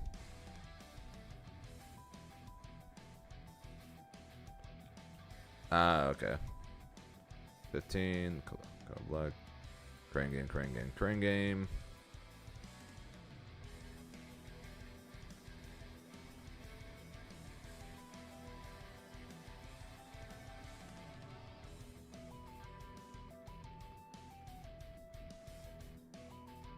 I like the claws.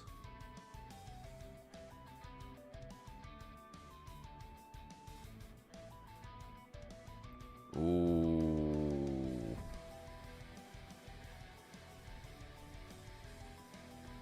Unfortunately, I'm pretty sure. Actually, no. Tournament. I think tournament weapons go 1 to 4. I think typically tournaments. So this won't be on stream setup. So I think if anything, 3 with a 3 without it, 5 with it.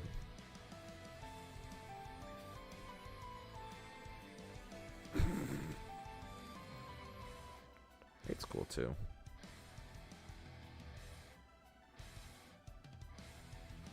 Nothing's ever on stream setup. Sometimes it is.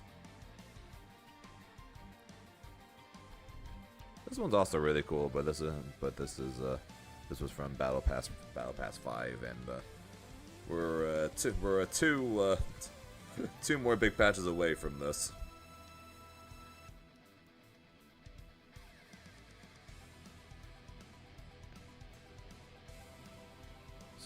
So weapon 3 or 5, and color 6.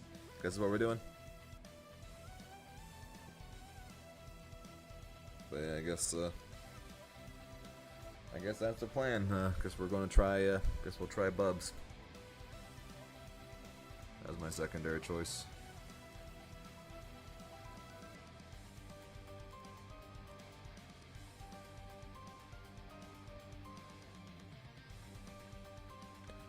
On the bright side, I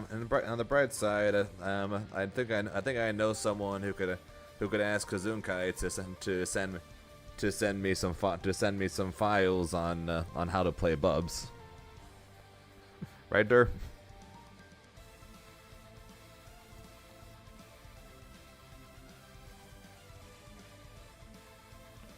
Lost is probably losing his mind right now about the sheer mention of the fact of me trying out Bubs.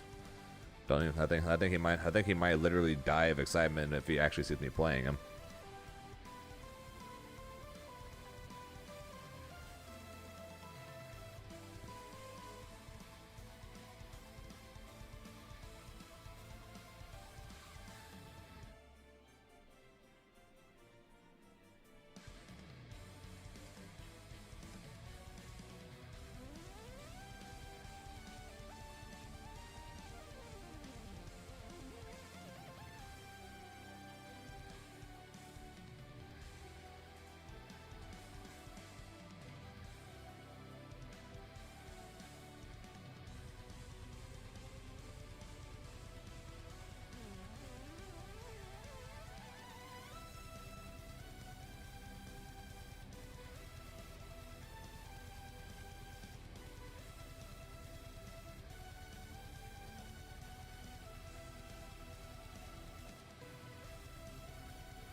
Well, Beats. There are two. You have two options right now, pretty much. There is a free version of the game. You only get access to four characters.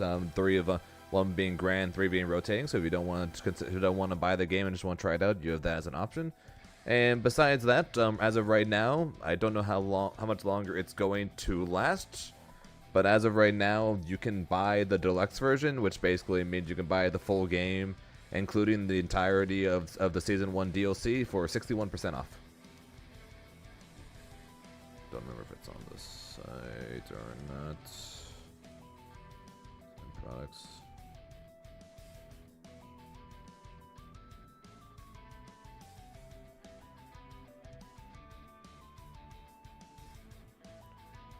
I don't think it shows it.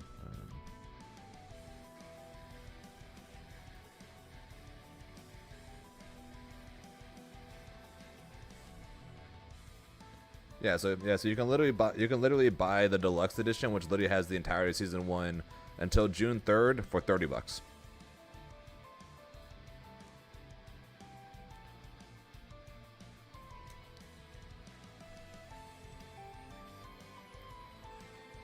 You can buy either the base game if you're unsure for $20, or you could literally buy $75 worth of the game that includes every DLC character from the full game for $30.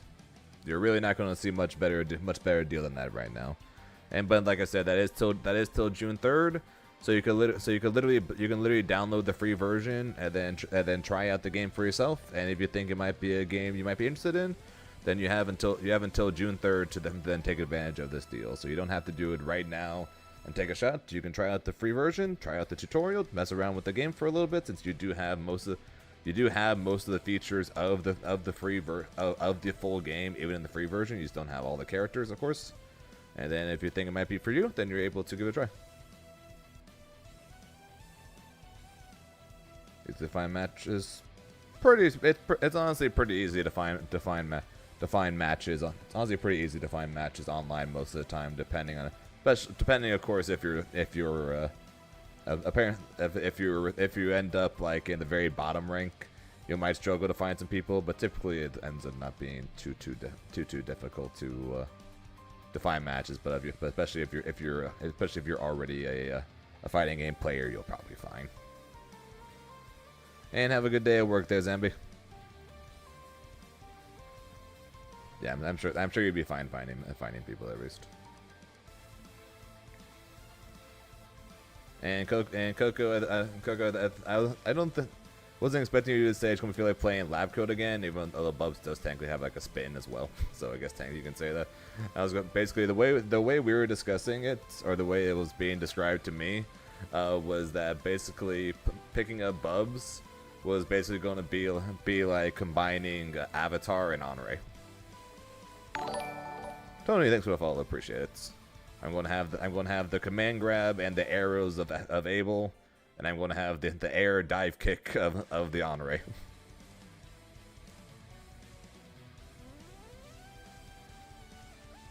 And those were my most played non-Grimnir characters.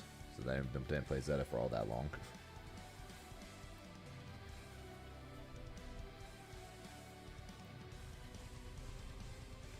I'm going to have a command grab super, or on top of having a super that just can just beat projectiles, because of course it can. What does he even do? So Onray is slow and has long range but slow normals. But he has a projectile that pierces other projectiles. That can be multi-hitting. A spear which you can spin around and has multiple follow-ups. A light follow-up throwing a projectile. A medium version which does a slam downwards. An H version where he rides the spear, which can cause a wall bounce in the corner. Typically how he ends up getting his combos, or he just straight up dashes forward. Yeah, he's basically an anti-zoner kind of. His quarter circle back is a spin, and which if he does in the air, it basically acts as a throw bait. Also, we don't care. Also, we do not care about this ad.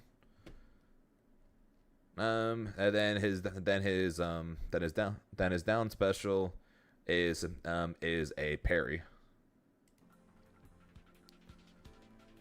But my favorite thing about him though is his install, where he gets these 7 spears around him, and if you do any U, M or H move, it'll shoot a spear out, basically bouncing him up in the air, allowing you to extend combos or continue with combos.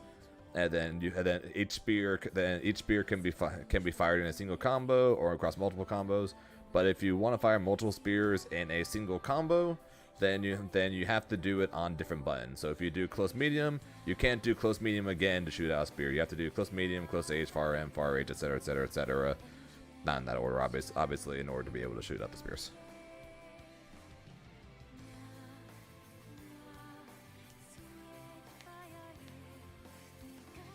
Yep, pretty much Coco. Although to be fair, I know Bubs is even slower than Onray's. That being said, though, actually, hang on, it actually has the data here. Hang on. So Onray's walk speed is 81%.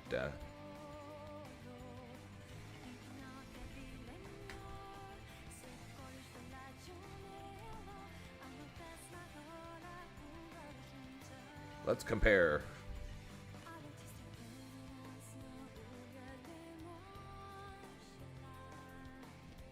So walk speed for Honore is 81% compared to 74%.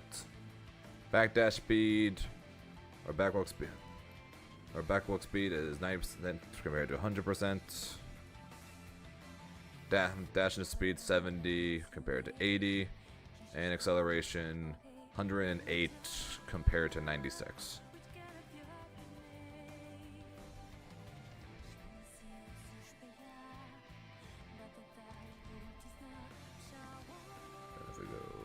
Then if we go one more time.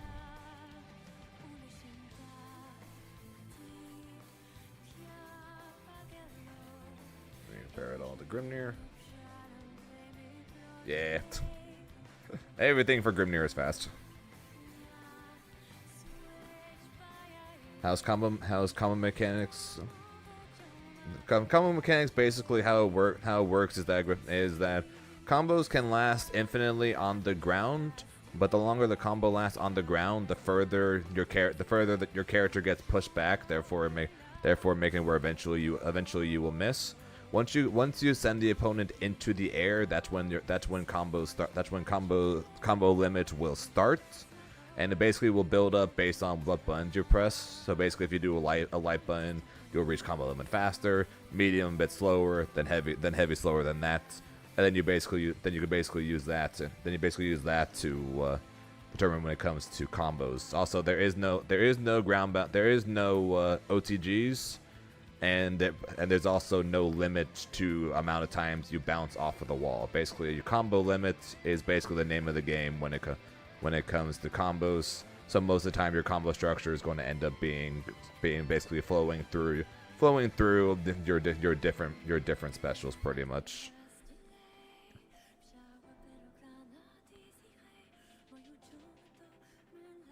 I hear insane Matera. So we were in consideration for so you can chain special moves together. No, I explained that wrong. So basically, you don't do special into special. You do special typically into normal into spec. You do technically special into normal into special into normal into special. Some characters can do special into special, especially when it comes to special into ultimates, which can get you a thing called basically called meter refunds. 2Hs have more. Oh, interesting. Actually, I didn't realize 2Hs have more. Interesting. But yeah, so that's a different thing. But yeah, so it ends up typically being special into heavy or medium, depending on how slow your heavy button is, into special, into heavy, into special. So like Grimnir combos, for example, I do. Beast, thanks for the follow, appreciate it. But it's basically like for Grimnir, for example, I'll do like LLL into 214H, which is my Lariat, bouncing them off the wall. Then I do 2M into 623H, which is kind of like a spinning uppercut type of thing, which brings them into the air. Then I land, and then I do heavy into my tornado, which I then can either push them off the wall or send them upwards. And then I do heavy again into Raging Strike or into Super or something to finish up the combo. As just a example of a combo that Grimnir does. So typically it just ends up being, but it honestly things will vary depending on character, of course. Yeah, actually didn't know that 2Hs have more than mediums or heavies, primarily because of the fact that I don't exactly see a ton of people doing 2Hs mid combo. So I don't think I've ever considered that.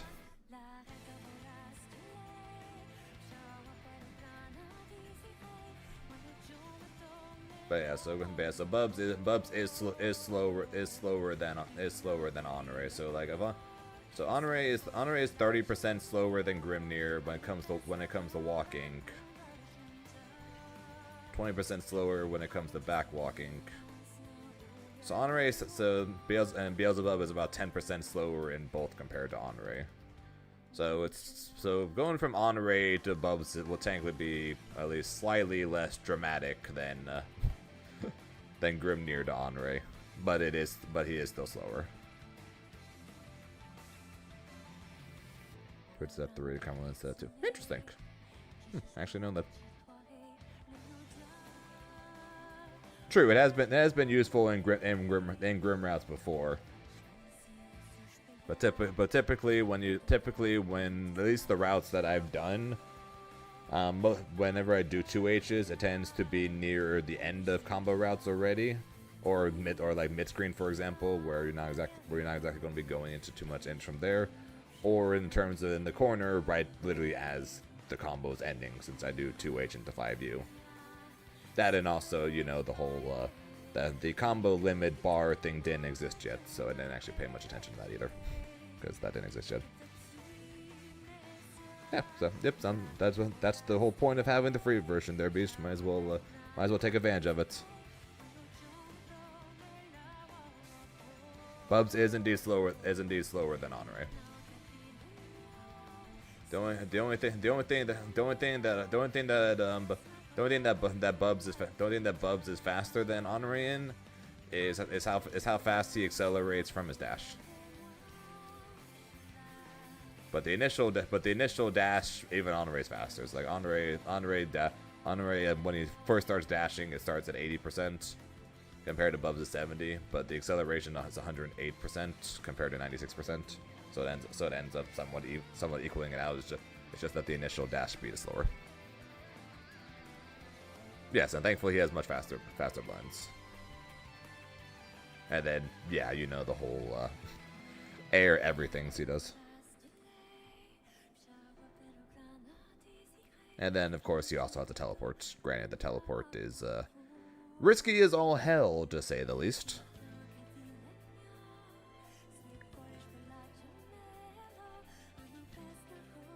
Is she out? Don't think so. No. Because I still don't have an update available yet.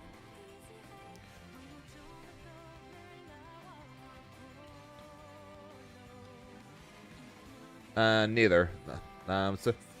Supers in this game. You have to, so basically everything in this game has two options. There's a simple version and a technical version.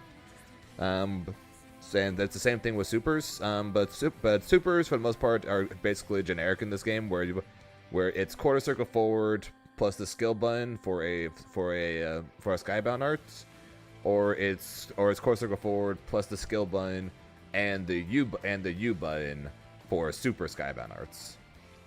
Or if you want the simple input, it's the skill button plus throw. So it's technically neither. There's no double quarter circles. There's no double quarter circles for supers. There isn't half. You don't have to worry about half circles or double quarter circle back or double quarter circle forward. It's literally just quarter circle forward or quarter circle back plus skill, or plus skill and U when you have 100%. That being said, there are 360s on some characters, but the majority don't. The majority, it's simple. I mean, I cooked as an S+. Nah, you're fine.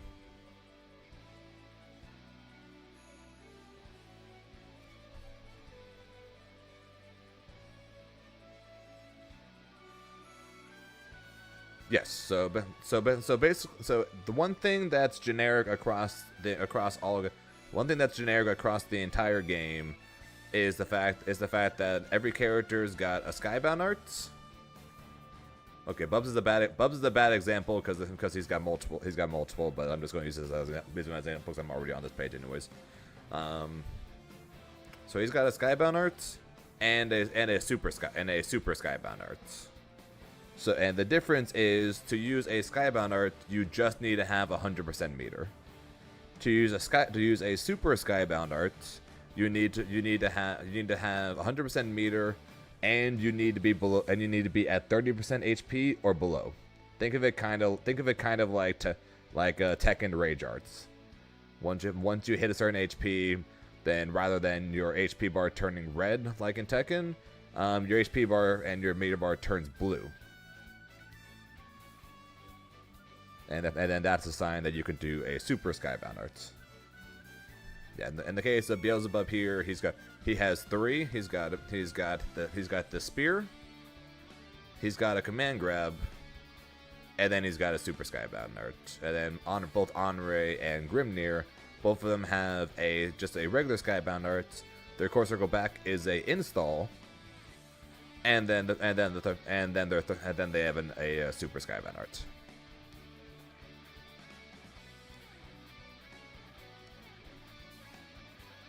No, you're good. That's what we're here for.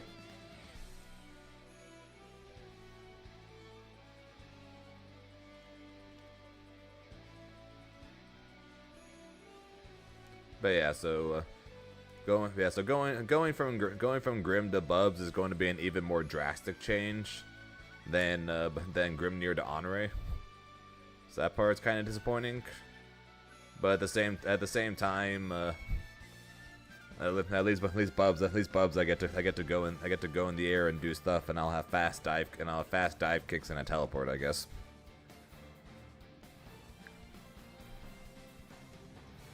So at least there's that, right? But yeah, getting used to how slow he is going to suck. Cause that's one of the main things I don't like about Onrei is how slow he is.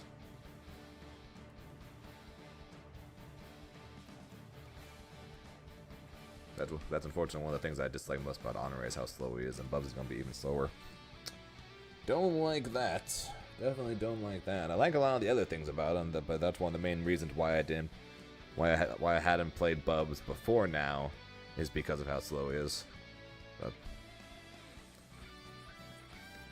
we'll try it. Does the game have trials that teach you combos? Yes, but they suck. Legitimately, the combo trials are awful in this game. But there are combo trials, and much like with every fighting game, there are plenty of YouTube combo guides that'll teach you the most basic of combos to full on spend 3 supers plus a raging strike or spend 3 or 4 specials into a raging strike into a super. So YouTube will almost always be no matter what fighting game you play, pretty much always be people's best friends.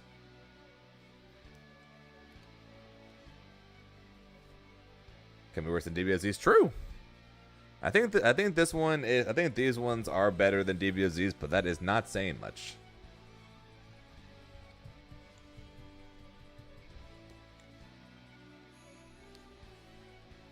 Okay, fair. I'm not gonna lie. The only characters trial I think I ever did was Zeta's and Grimm's.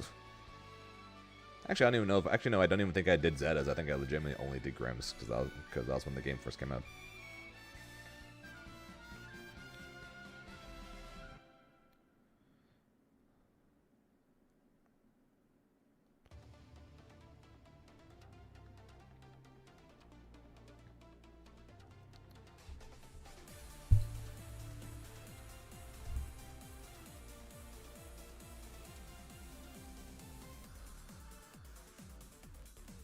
Also, ironically, Bubs has a slower startup on his jump too. Joy.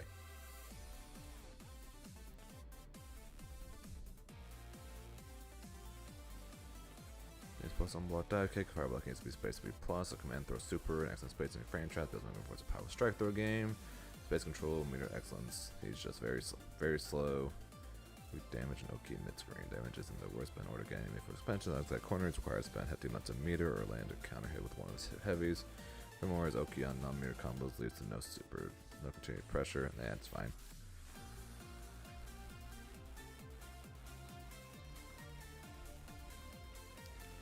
Weak damage and Oki mid screen is legitimately Grimnir in a nutshell.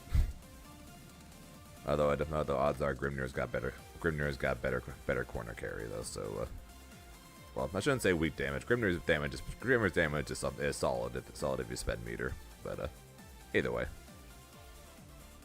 Alright. So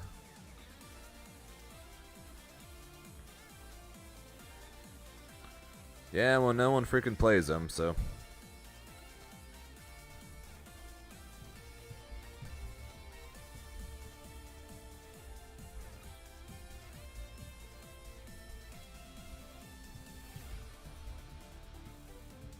Best, but still not throwing in some basic stuff. Yeah, pretty much for the most part. When it comes to learning the most simple of combos known to mankind, pretty much in this game, literally, if you just figure out what EX move wall bounce is, and then just basically do auto combo into that, into a few more hits into another EX or a few more hits into super, and then just call it a day, and that's probably about as good. That's honestly about as good as and that's probably all you need to get through at least the low ranks. That's more than most low ranks would even do.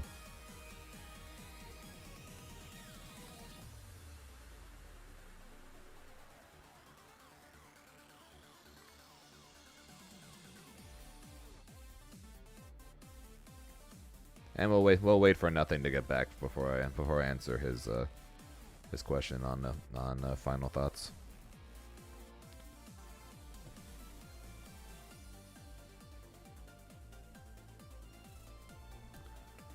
I'm gonna try Beelzebub. Didn't see that coming. But yeah, Dur, if you're still here, think you could ask Kazunkai to either send me a few paragraphs of tips on the character, or if he has the option, or if he has the ability to send clips of combos and things like that. Think you'd be able to have him send me some stuff. No more ad jail. Okay, so to answer your question, what are my final thoughts on the patch before before the patch comes out. God, side game sucks at making patches.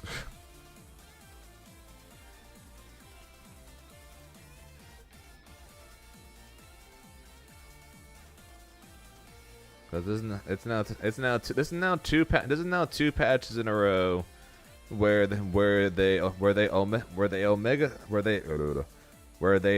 buffed some characters that needed buffs. In the case of Ladiva, they omega buffed two people that don't need it, Vasaraga and Beelzebub. They gave some buffs to characters that really need it, but it didn't really give them enough. Near and Vayne.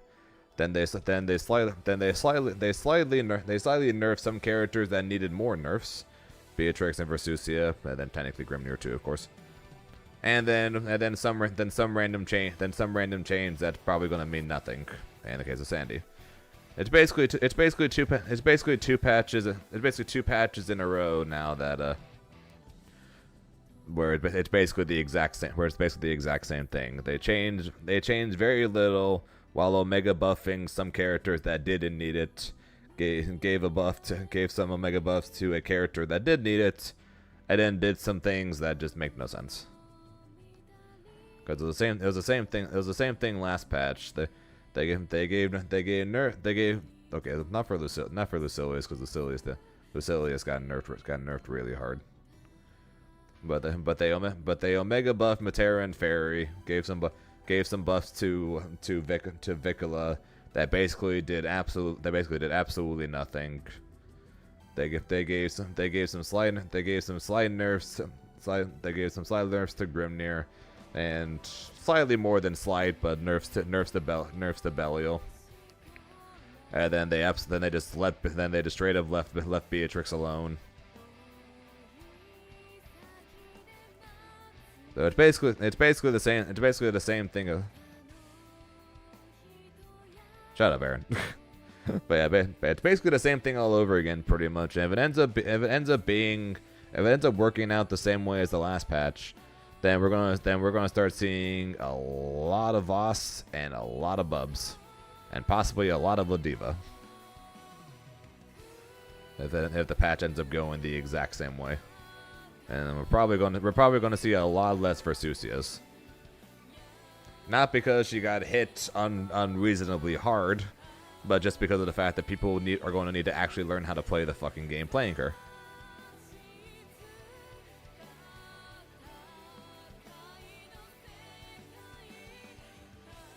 Yeah, probably true, Quotes. I think more than likely more people are going to be like me than they are picking up Voss or Bubs or Ladiva. I think more than likely more people are going to pick characters to counter Ladiva, Voss, and Bubs than there are people who are actually going to pick up Ladiva, Voss, or Bubs. That is more than likely what is going to happen, if we're all being honest right now.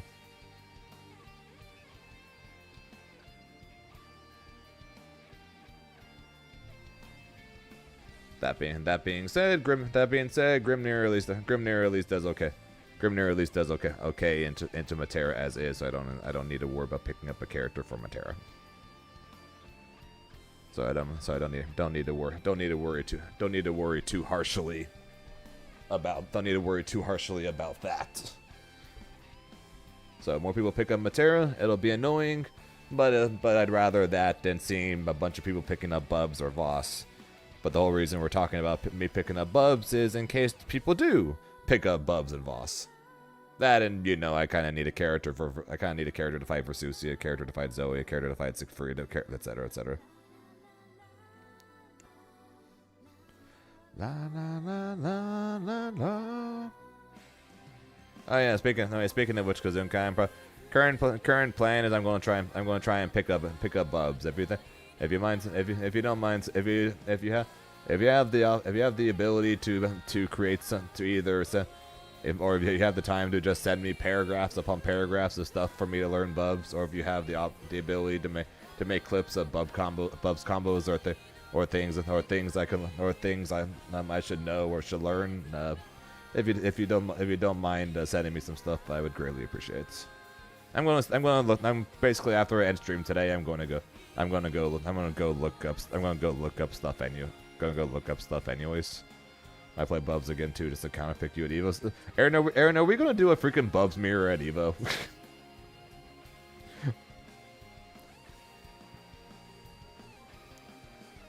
That seemed more send off on a Beatrix nurse at that bad. I'm fine with that too, because I don't have much issue with it. I don't have much issue dealing with Sandy that much. So we get this Grim Mirror.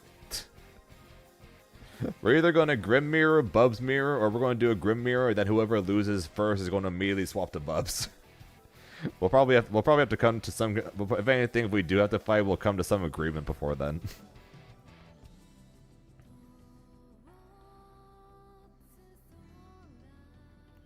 And if you have a doc, then that's great too. But yeah, if more people play Bubs, or not Bubs, sorry, more people play Matera, and more people play Sandy, and more people play Belial, that's fine.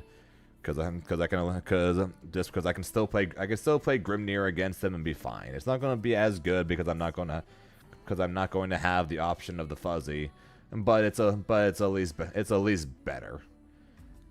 But compared to a bunch of people pick up Ladiva, Voss, or Bubs, where if I play Grim, I'm going to cry. Hey, more people want to pick up Luane. I'm fine with that too. I have not lost to a Luane in quite some time. I'm okay with that too. If Luane is one of the characters everyone's gonna pick up because hey, we're terrified of Voss, I am more than okay with that because it could be so much worse for me. Not wrong, Aqua. I'm just using it as an example primarily just because of the fact that I hate grapplers. Even though I legitimately have always played characters, or at least since I started competing in fighting games, I've always played characters that do well against grapplers. Me personally, I hate fighting grapplers. That it doesn't matter what character I play, I always hate fighting grapplers. But that is straight up just me. Who is this game to switch to the Bubs game? Yeah, Aaron. We'll put if anything, if we have to fight to make top 8 or some shit, let's put it in fucking writing and then both sign it, and then just to ensure that we both agree that if it ends up being 1-1, neither of us will swap to Bubs in game 3. I know to most of you guys that sounds like going too far. But me and Aaron would legitimately try to murder each other if either of us, if we agreed to that, and then one of us backs out on the deal in game 3. We would legitimately never talk to each other again and try to kill the other.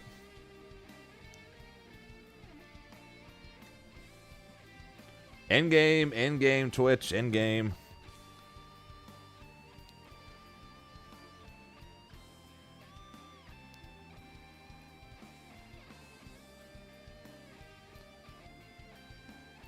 Yeah, you want to side out Jin, you want to side out Wavering Eyes in the Pendulum Mirror, etc., etc., etc. But yeah, that'll be something to worry about. That'll be something to worry about at Evo, Aaron. But yeah, so and also assuming I actually pick up Bubs, actually like Bubs, and actually play Bubs, because all this what we're talking about right now literally could all crash and burn the second I try him. And say, this is the worst shit ever. How the hell is this character so slow? I never want to do this ever again.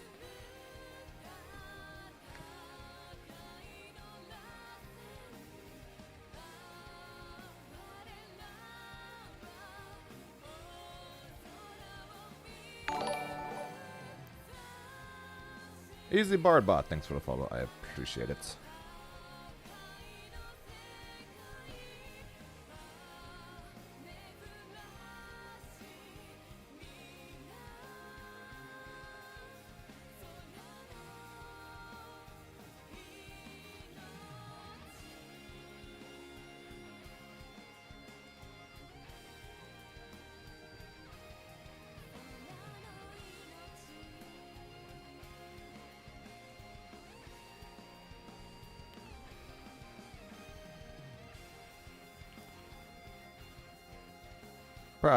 Probably. Not sure. More than likely, I'm going to be ending stream, and not too long from now. Then I'm probably just going to boot up anything I could find on Beelzebub, but then just sit in training mode for a little while. Then I have to go walk the dogs at some point.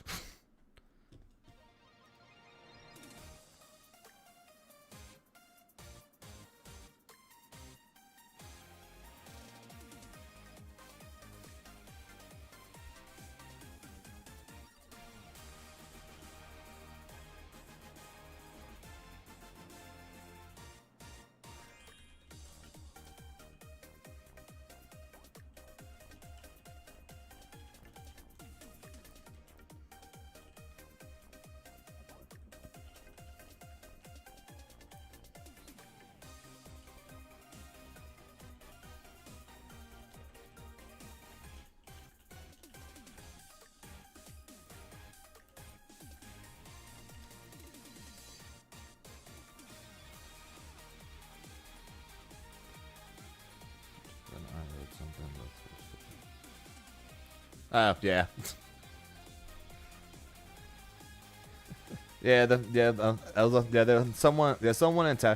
Someone tagged me in Discord as well after the top 8 was decided, and then they tagged me in Discord and said, "Dude, Zane, you're the only white dude in top 8s." And I'm like, okay.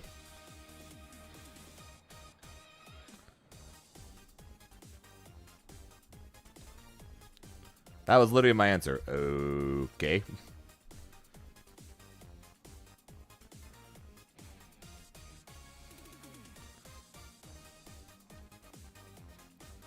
I guess was Zippy no longer playing Grand Blue. I'm now the only white dude doing well in Grand Blue. and NA, is that what's going on now? Before it was me and Zippy. Now Zippy's gone.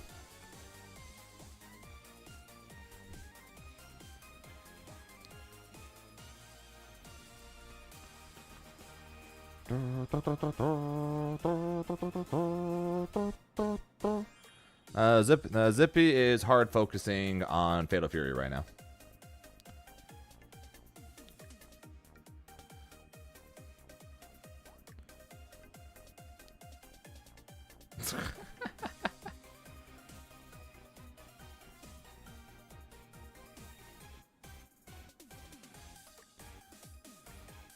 And Goku still plays. He was in Japan during the time of Common Breaker. No, Strauss. Zippy is all in on Fatal Fury.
Sounds good. Good luck with that. Appreciate you sending me the doc there, Kazunkai.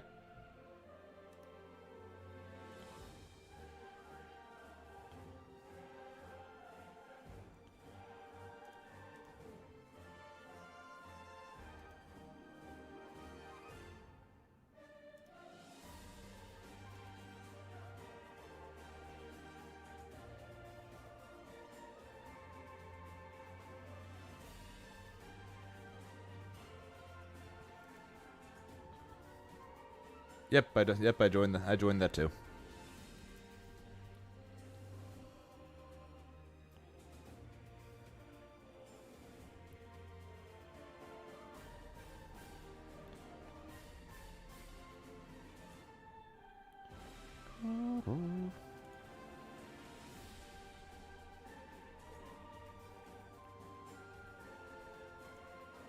Strauss wants the Beelzebub doc.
Greg was there wearing a Greg shirt. And closest thing, Strauss is in my Discord, Kazunkai. So if you're not currently in there, you can join in there, and he is in there. Probably the easiest way for you guys to find each other.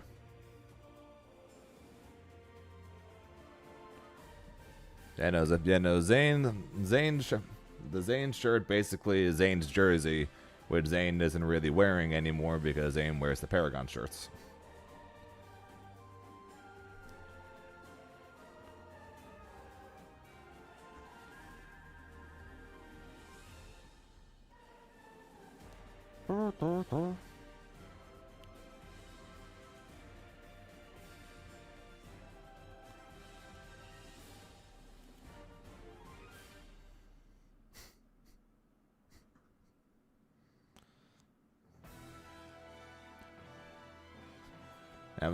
I'm looking forward to hearing people say Grim is top 1 now. Now that he can't fuzzy people, since before people were like, Grim is top 1. He has unbrave counterable fuzzies. So I'm looking forward to people being like, Grim top 1. And then I'm like, why? He can't fuzzy you anymore. Because this reason. Looking forward to seeing what people come up with next, right?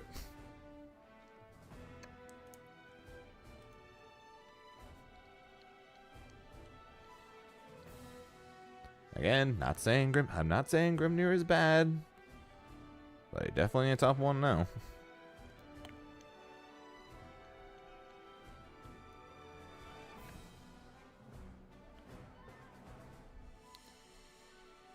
I think anyone who thinks Percival is in top 1 now, I don't even know what to think.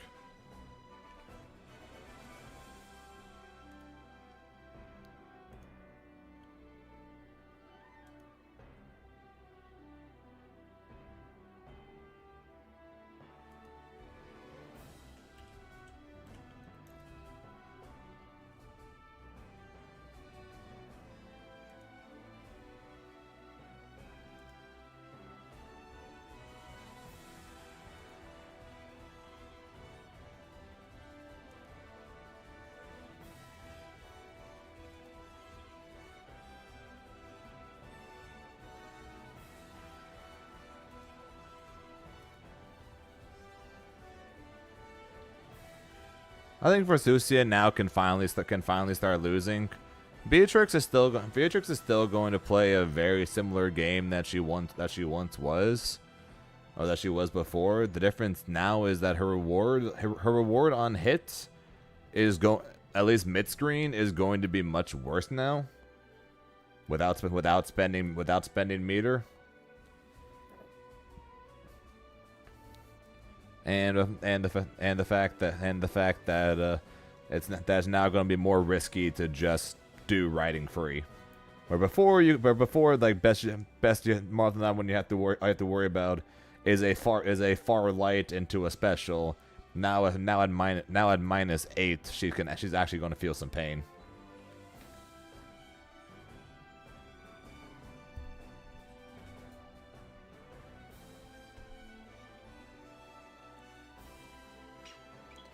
Yeah, attorneys aren't cheap. But they are technically the cheapest part of tournaments. Because flights and hotels typically cost more.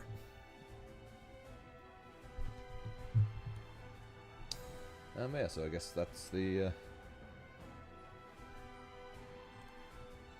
Oops.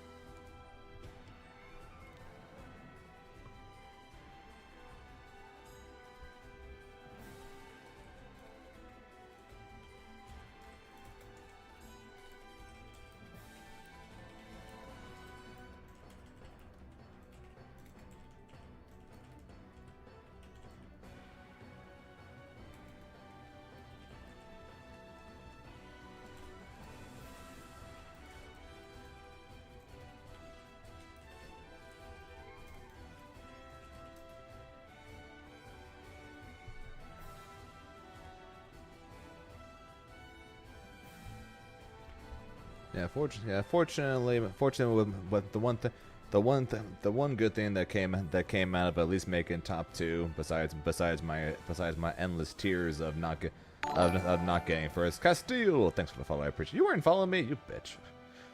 But my endless tears of getting second place is the fact that basically getting top 2 there basically paid for my trip. So that's one thing that was another positive to take out. The fact that I at least got top 2 was that basically placing top 2 for Grand Blue paid for my trip.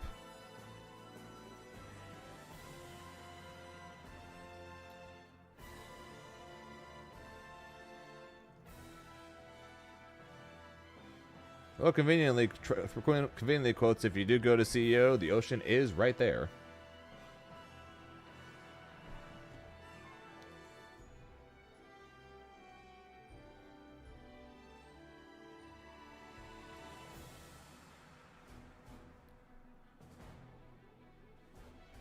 Yeah, I just keep flopping at plats, man.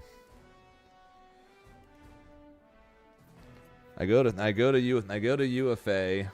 If I win, I get an automatic spots. I make it to Grands, and then I get smoked by Coco. I go to Frosty. I make it to Winners Finals. I lose to Monarch, and then I get smoked again by Coco. And now for a third time in a row, for a plat event, I go to Combo Breaker, make it to Grands, and then I lose to Zerom. And this one meant a lot more because of the fact that A, this one was right before a patch that nerfed my character, and B, it was a automatic spot for a trip to South Korea. At least for last year, it was an automatic spot for a free trip to an hour from my house. since shit was in LA. But this one's in South Korea. And tournaments are a lot less plentiful than in NA this year for the Arc World Tour. Again, why?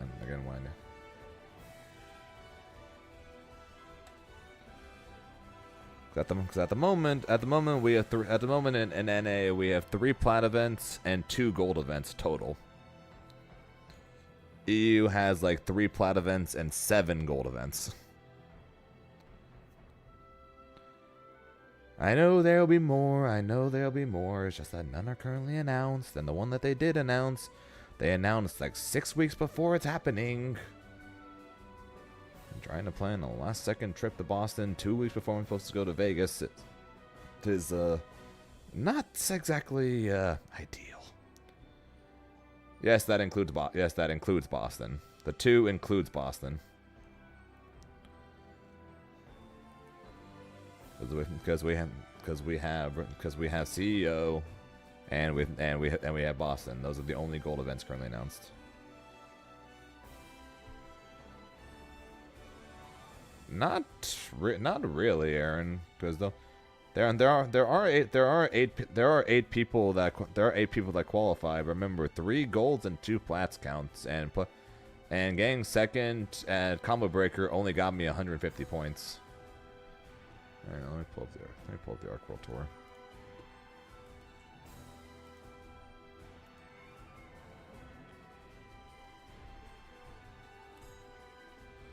So getting second only gets me 150 points. If I went to Boston and won, I get 100. I'd be at 250. That doesn't exactly guarantee me anything close to that. Anything close to guaranteeing a top 8 points earner. If 250 points is all I need to qualify, I like my odds, knowing the fact that I'm going to Frosty next year when that comes out. I'm going to CEO, where hopefully will go well, and then I'm sure there'll be at least a couple more NA events, or maybe First Attack will be one. Maybe I'll go to that for the first time, and then I can get to at least that many points. But I'd be shocked if 250 points is all you need to qualify. Uh,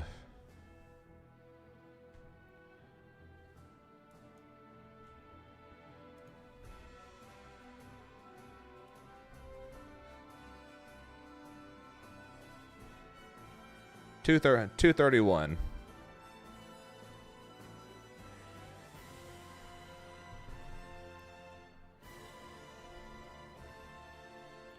If I win CEO, very high likelihood. Very high likelihood if I win CEO, since CEO is a gold plus event, and thereby worth 200 compared to just a regular gold, which is worth 100. But see, the difference between these is what makes me think 250 is not going to be enough, because they added a gold and gold plus, and gold plus is worth double a gold. So basically, let's just say for example, I win CEO, and I get second. Actually,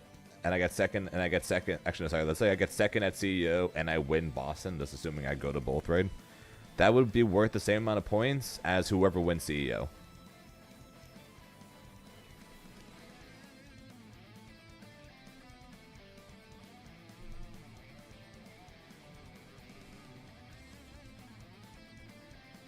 So yeah, that's why I'm fairly confident saying 250 is not going to guarantee when the winner of a gold plus event gets 200.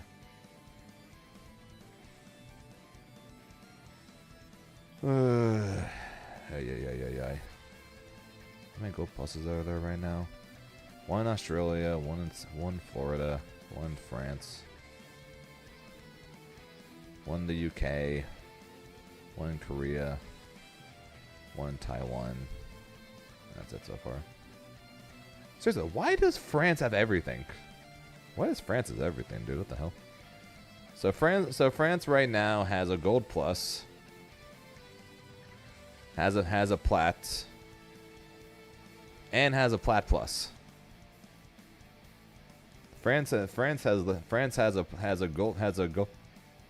So France has legitimately everything. A gold plus, a plat, and a plat plus. And then you know the whole. There was a gold in Belgium. There's about to be a gold. There's about to be a gold in Sweden. There's a gold in Germany. Gold plus in France. There's a gold in Italy. There's a gold in Germany. There's a gold plus in the UK. There's a plat plus in France. There's a gold in Greece. EU eating hella good this year, man. More events to be announced soon, which I'm going to assume is probably which I basically assume means we're probably going to get at least. If I had to guess, we're going to get at least one more in NA. Or I'm sorry, I guess we're going to get at least one more in the US, which is going to be, I have no idea, but I'm guessing there's going to be this one. No, Kayane Cup is not happening this year. Kayane herself said that she's not doing it this year. So I think there's going to be at least one more in the US. Again, which one I have absolutely no idea, but I'm guessing there's going to be at least one more in the US. First attack could be one, so this could be my first trip to first attack, which everyone continues to tell me how awesome it is. And then if I had to guess, Thunderstruck will be one, and I'm going to assume those are all going to be golds, which is one of the reasons why I'm considering not going to Boston, because I think that there's at least going to be a few more golds announced that are going to be basically in or around the US.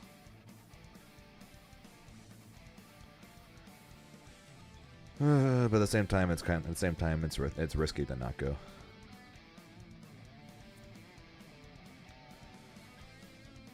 So basically, I think the reason why we have so many EU tournaments currently announced, and then of course the multiple Asian tournaments as well, is because basically kind of like this, the Frosty Faust things, NA tournaments, we never announce dates. Because if you notice, outside of Frosty Faustings, which is always a plat event, so that's kind of an obvious one, every single tournament on this list, even ones that are next year or at the very end of this year, already have their dates announced. If you think about it, if you think about Astral Finish and Thunderstrike, both Mexican tournaments that happen each year, neither of them currently have dates yet. First Attack, assuming that's happening again, does not have a date yet. So we legitimately do not have dates for any NA tournaments post Evo, and I think that's why we don't have that many currently announced. It's just because they can't put them on the list until they announce it's at least happening, which most of the time they're not announcing until they have a date.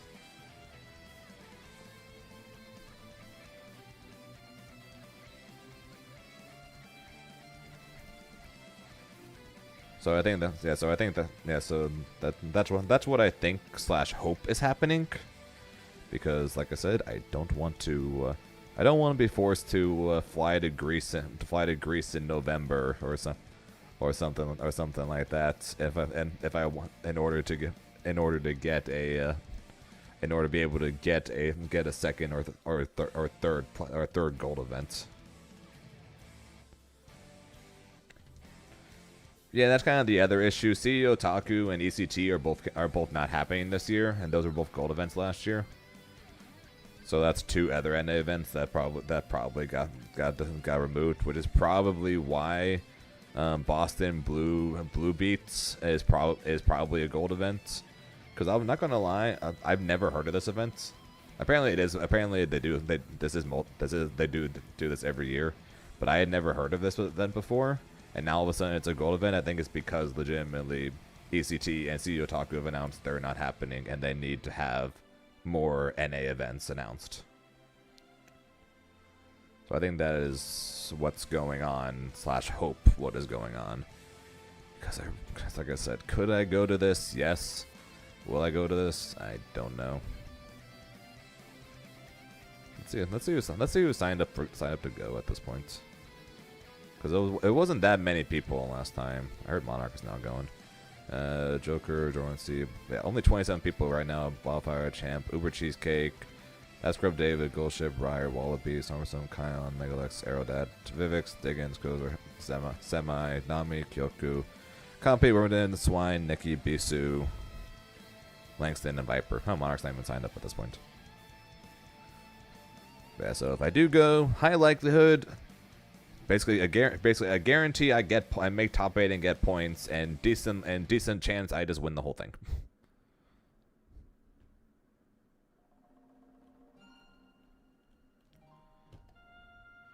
So that does make it difficult to say no, I'm for sure not going. But Paragon wouldn't back me on this. It's way too close.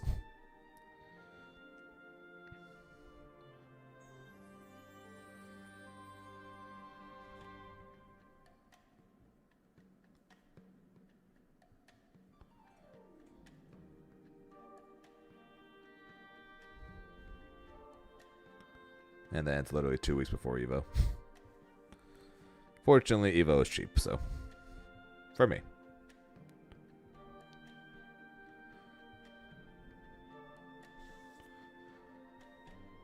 Probably the only benefit when it comes to fighting games of living in Southern California is the fact that I drive to Evo.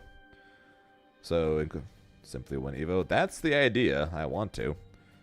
Of course, the idea was win Combo Breaker, and that didn't go very well.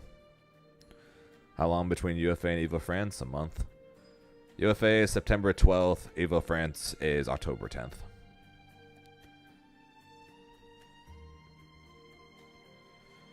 I have relatives in the Netherlands. So I was looking at the tournament list and was like, okay, is there any situation where I fly to EU, I go to a tournament, and then I hop on a train or a short flight to the Netherlands, go stay with my family for a few days, and then fly to the other event, and then fly home. But there's legitimately no case of that outside of Germany, followed by the UK for crossover, then versus fighting, which I would legitimately have to leave the day I get back from Evo, basically, if I wanted to do this.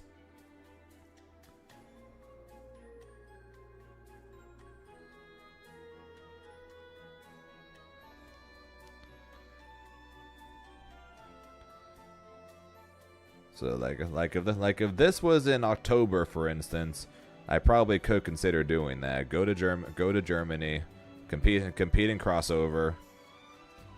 Stay with my relatives in the Netherlands, which is literally right next door. And then a few days later, go to the UK for this, and then after this, fly home. But this is literally, I would literally need to leave. I would get home on the 4th, and then I would have to fly to Germany on the 5th. Because then I would arrive on the 6th, and then on the 7th I would check in, and then the 8th I play.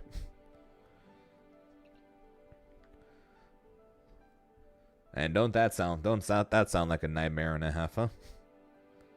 Crossover is in. I'm not even going to Oberhausen. I'm not even going to bother with that. But yeah, it's in Germany.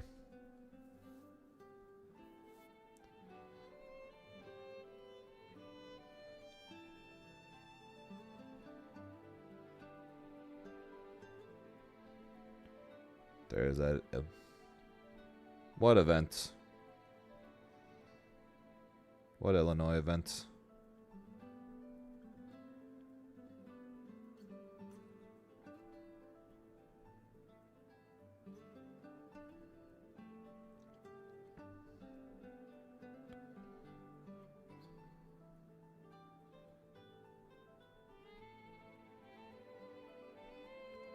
Aaron, if I don't qualify, hopefully Paragon's willing to send me with you to compete in the LCQ. That way the two of us can win the spot.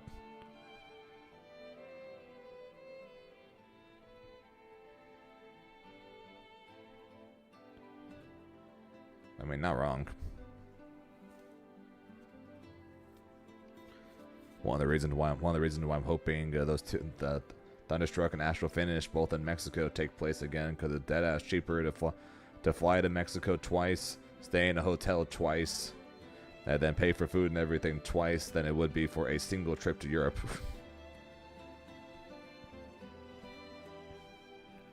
I've never been to South Korea before. I want to qualify. I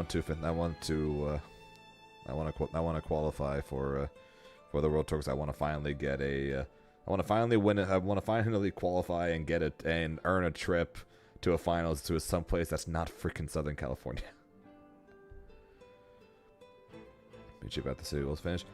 Are you question though, J2? Especially since the AWT site hasn't put it on there yet. Is Galleon out yet? No, later tonight. Is Illinois or is that Illinois tournament an Arc World Tour event, or is that a City of the Wolves event? Since it's currently not on here.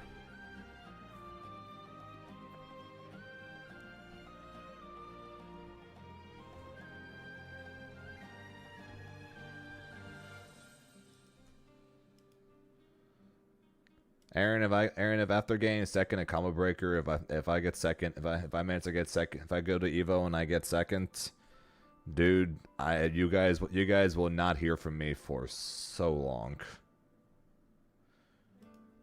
You guys legitimately would not hear from me, and I don't even know how long. I don't even know how long that happens.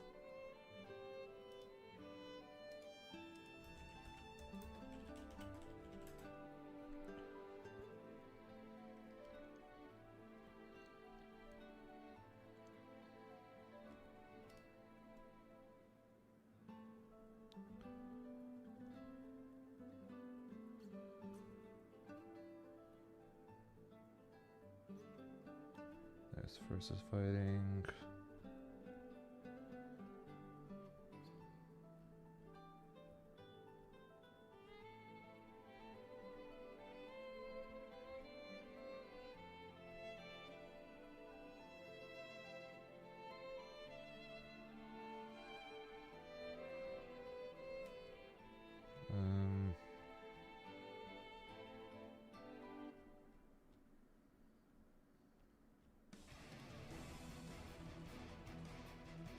I think.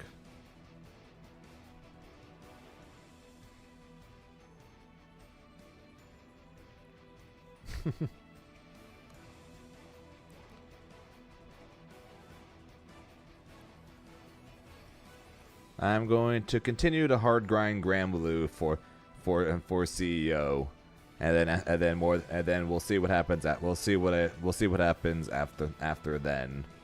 After then with Fatal Fury, because that's when Andy Bogart's going to come out more than likely, is right after CEO. But I'm going to hard grind Granblue for that, because if I can find a way to pull out the win at CEO and get that 200 points, then as Aaron put, I'm not going to say I'm guaranteed, but having a second in a plat event, which is something only 8 people are going to be able to have. And one of whom being Zangief Dream, who doesn't seem to travel all that much, and then a win in a Gold Plus event is really going to be a good sign for me. So the current plan is hard grind the Granblue over the next 2.5 weeks to try to pull out the win there, and we'll worry about Fatal Fury afterwards. But yeah, my predictions right now for World Tour tournaments, I think First Attack will be an event. I think Thunderstruck will be an event. I'm not sure if they're going to do Astral Finish again. If they do, I would greatly appreciate that. And if I'm lucky, Kizzy will do Rumble in SoCal again, and then I just drive to another event. And then if that's the case, and if all of those happen, then that would mean I would have 5 gold events and 3 plat events, including Evo and Frosty Fausting, to try to get as many points as possible to try to qualify.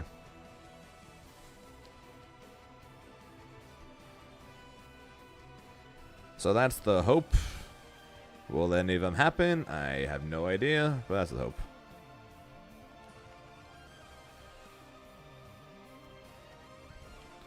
Yeah, I wanna go to Evo France, but at the same time, I'm probably better off taking the money from that and using it to go to a gold event instead, pretty much. Be it a gold event in EU, or if we're lucky, like I said, if I'm lucky, multiple gold events somewhere in NA. Before they announced the tournament maximum, I was for sure going to go to Evo France. Gotta try to get those platinum points. But with Combo Breaker, Evo, and Frosty Faustings, all being plat events. I'm not sure if I should go to Evo France as well for a 4th plat event, you know?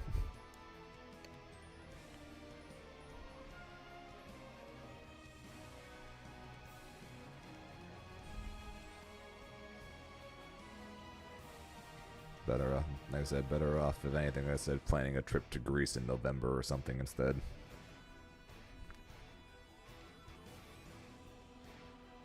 Or maybe if J2 is right, a Illinois trip in August.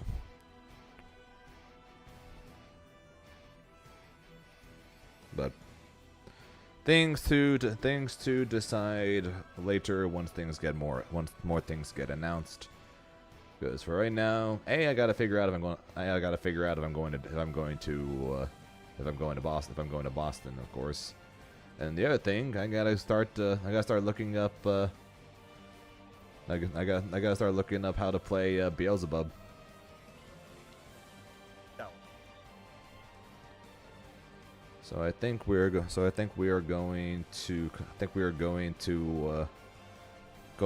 to call it here.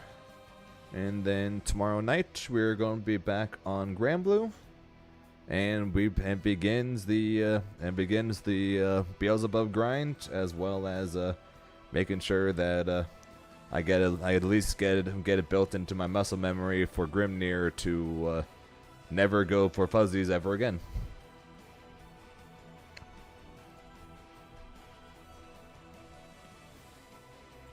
Yep, sounds good. We'll talk later there, Aaron.